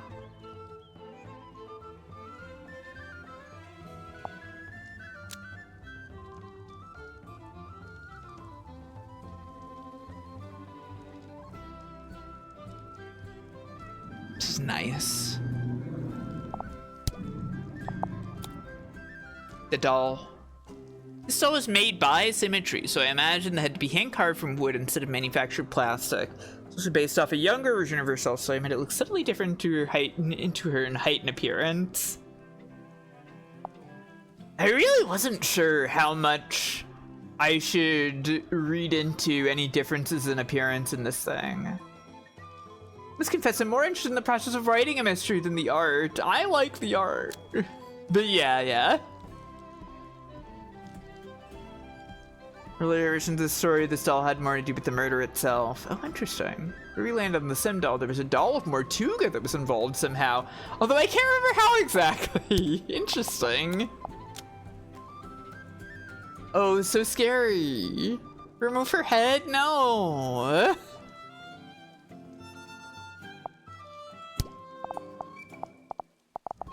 Oh god, there's so much.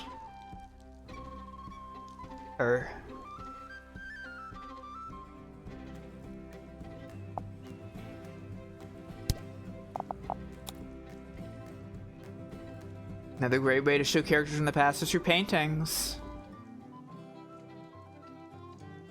Design the backs of objects, yeah. Oh. Yeah. So she looks like Freya.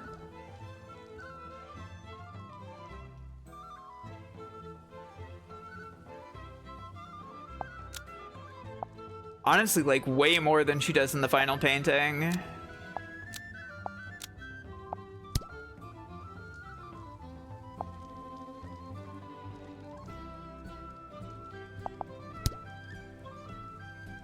Yeah, this stuff's so great. But looking at everything sounds really hard right now.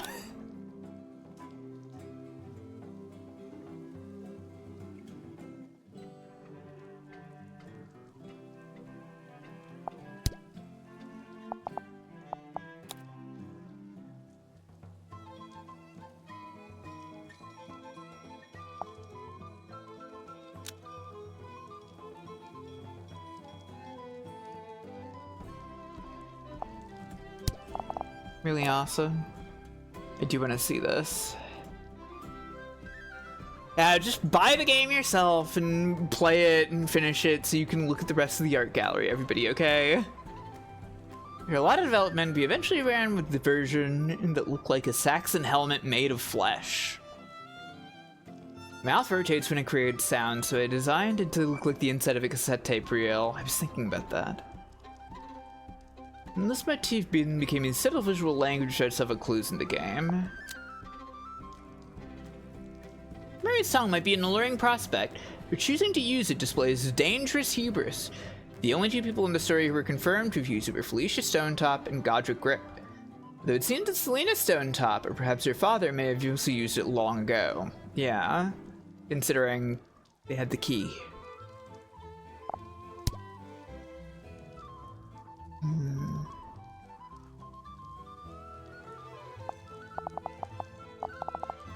I am real curious though about so many of these things.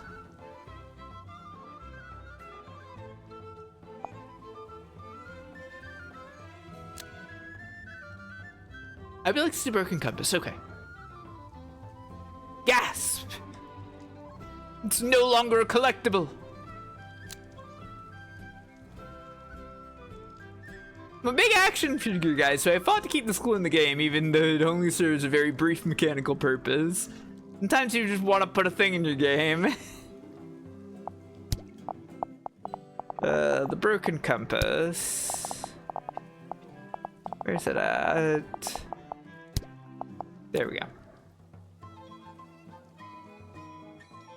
The compass needles hide a key part of the game's mystery.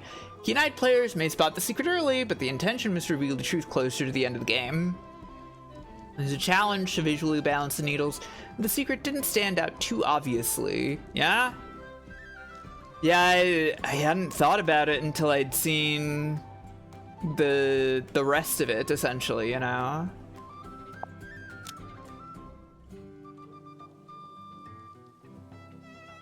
This is an important clue, so I took a hand in its design.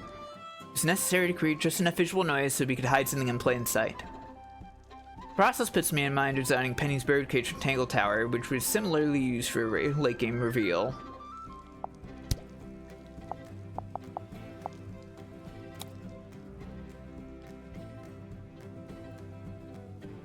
One of them to look like he could potentially be a werewolf, so we presented him in a as a shadowy silhouette to maintain the mystery.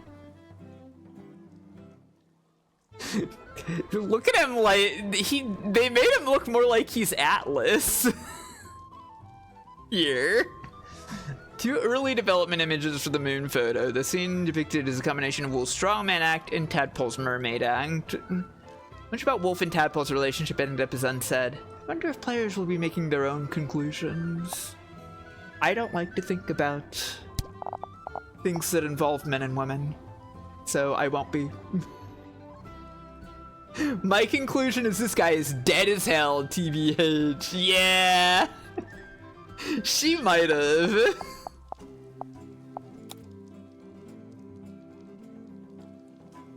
Custom-built electronic gadget that connects to Dirk's cell phone, but coincidentally also looks like a ray gun. This clue required a lot of balancing due to this dual nature, and since the device had to fit around the cell phone, both clues need to be designed in tangent. In tangent? I think they mean tandem. Turns Dirk's normal cell phone into a heavy-duty satellite phone capable of getting network signal in the middle of the ocean. I wonder if players have worked out exactly why it was dumped in the build. Did I write that in the script? I think perhaps I hinted at it. Pipe. This is clever, I like this. Pipe that's also an audio recorder is another classic Grimoire World invention. The mouthpiece serves as a discrete recording button. The 90s inspired tape pods insert into the chamber, and the buttons are camouflaged into the stem. We wanted players to believe that Mariana could pass this off as a normal pipe the whole time. It's pretty cool. Think about this. Interesting. Yeah, the blood stain.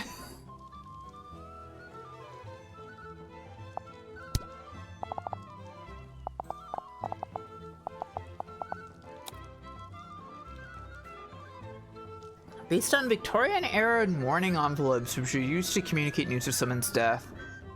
You knew we needed the embossed shape of the end of the necklace key in the envelope, so we took this opportunity to design it. At one point I had the wooden buoys face feature on the key's design. It suggests they were linked. I wonder what else was in here. You know, I wonder what the letter said.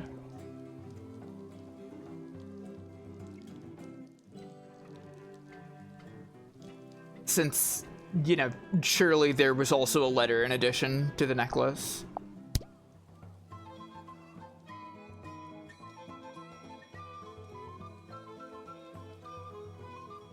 Okay, I can't keep looking at all these. Let's see the submarine. One of my big tasks was designing Martuga submarine itself. It's a cross between an old sailing ship and a metal submarine. I also need to believably house most of the locations within the game.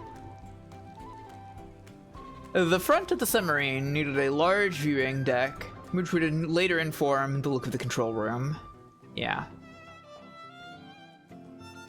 Shark face. Shark face. Shark face. Entire fish.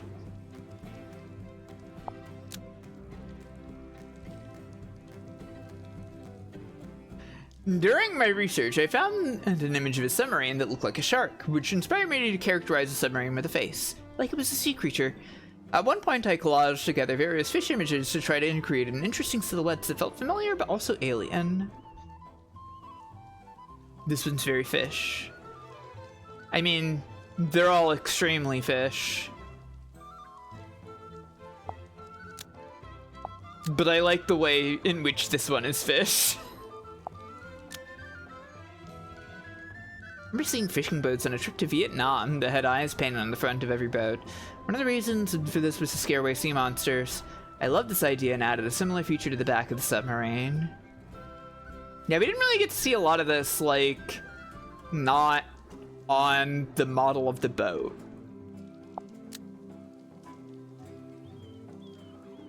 Here, Catherine arrives at the final design for the Tortuga submarine. One of the last major changes we made was the scope of the wooden sailing ship, the Dearest Selena. We realized it needed to be much smaller and simpler, with only one sail, rather than several, as it could apparently be crewed by only 2 people. There were 3 people!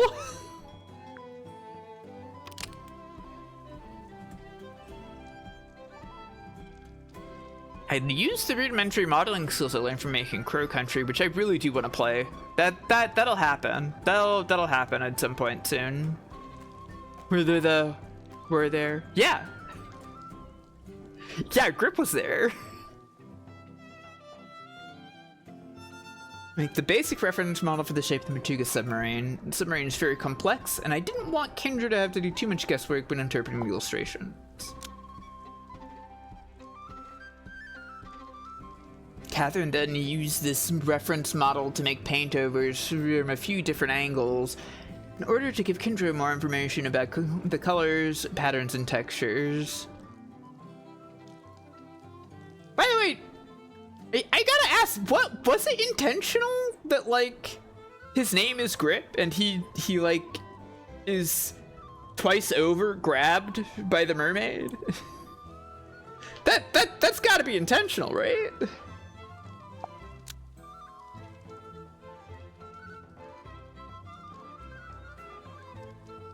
This is one of my favorite and final major pieces to have worked on, especially given the challenge of having to smash together multiple different types of ships, styles, and materials into one cohesive whole. It's quite an interesting puzzle to solve. The composition and texture of this piece was really rewarding to work on. It's so exciting to see some of the previous clues I had worked on either refer to or literally be part of this piece. Yeah, it's really awesome.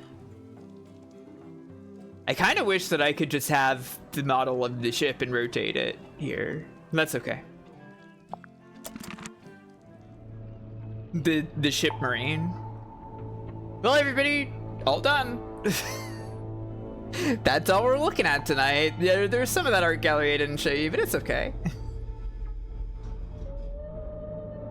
Great game. Great time.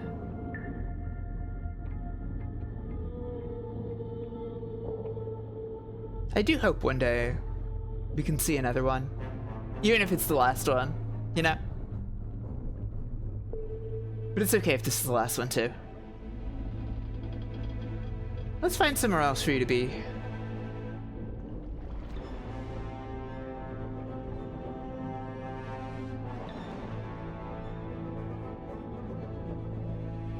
Yeah, I mean, as we said many times, voice acting is quite great, yours included.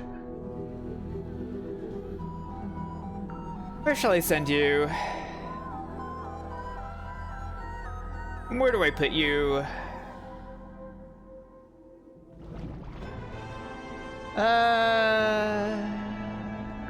Oh. Hovering over the menu options.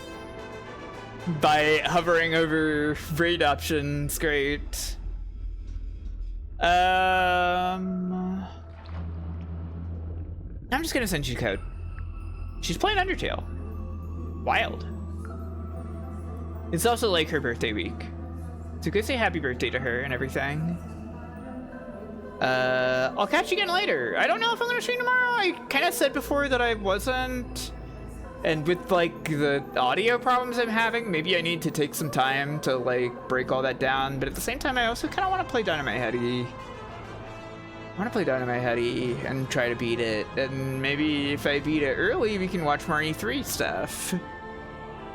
Because I've also been wanting to do that.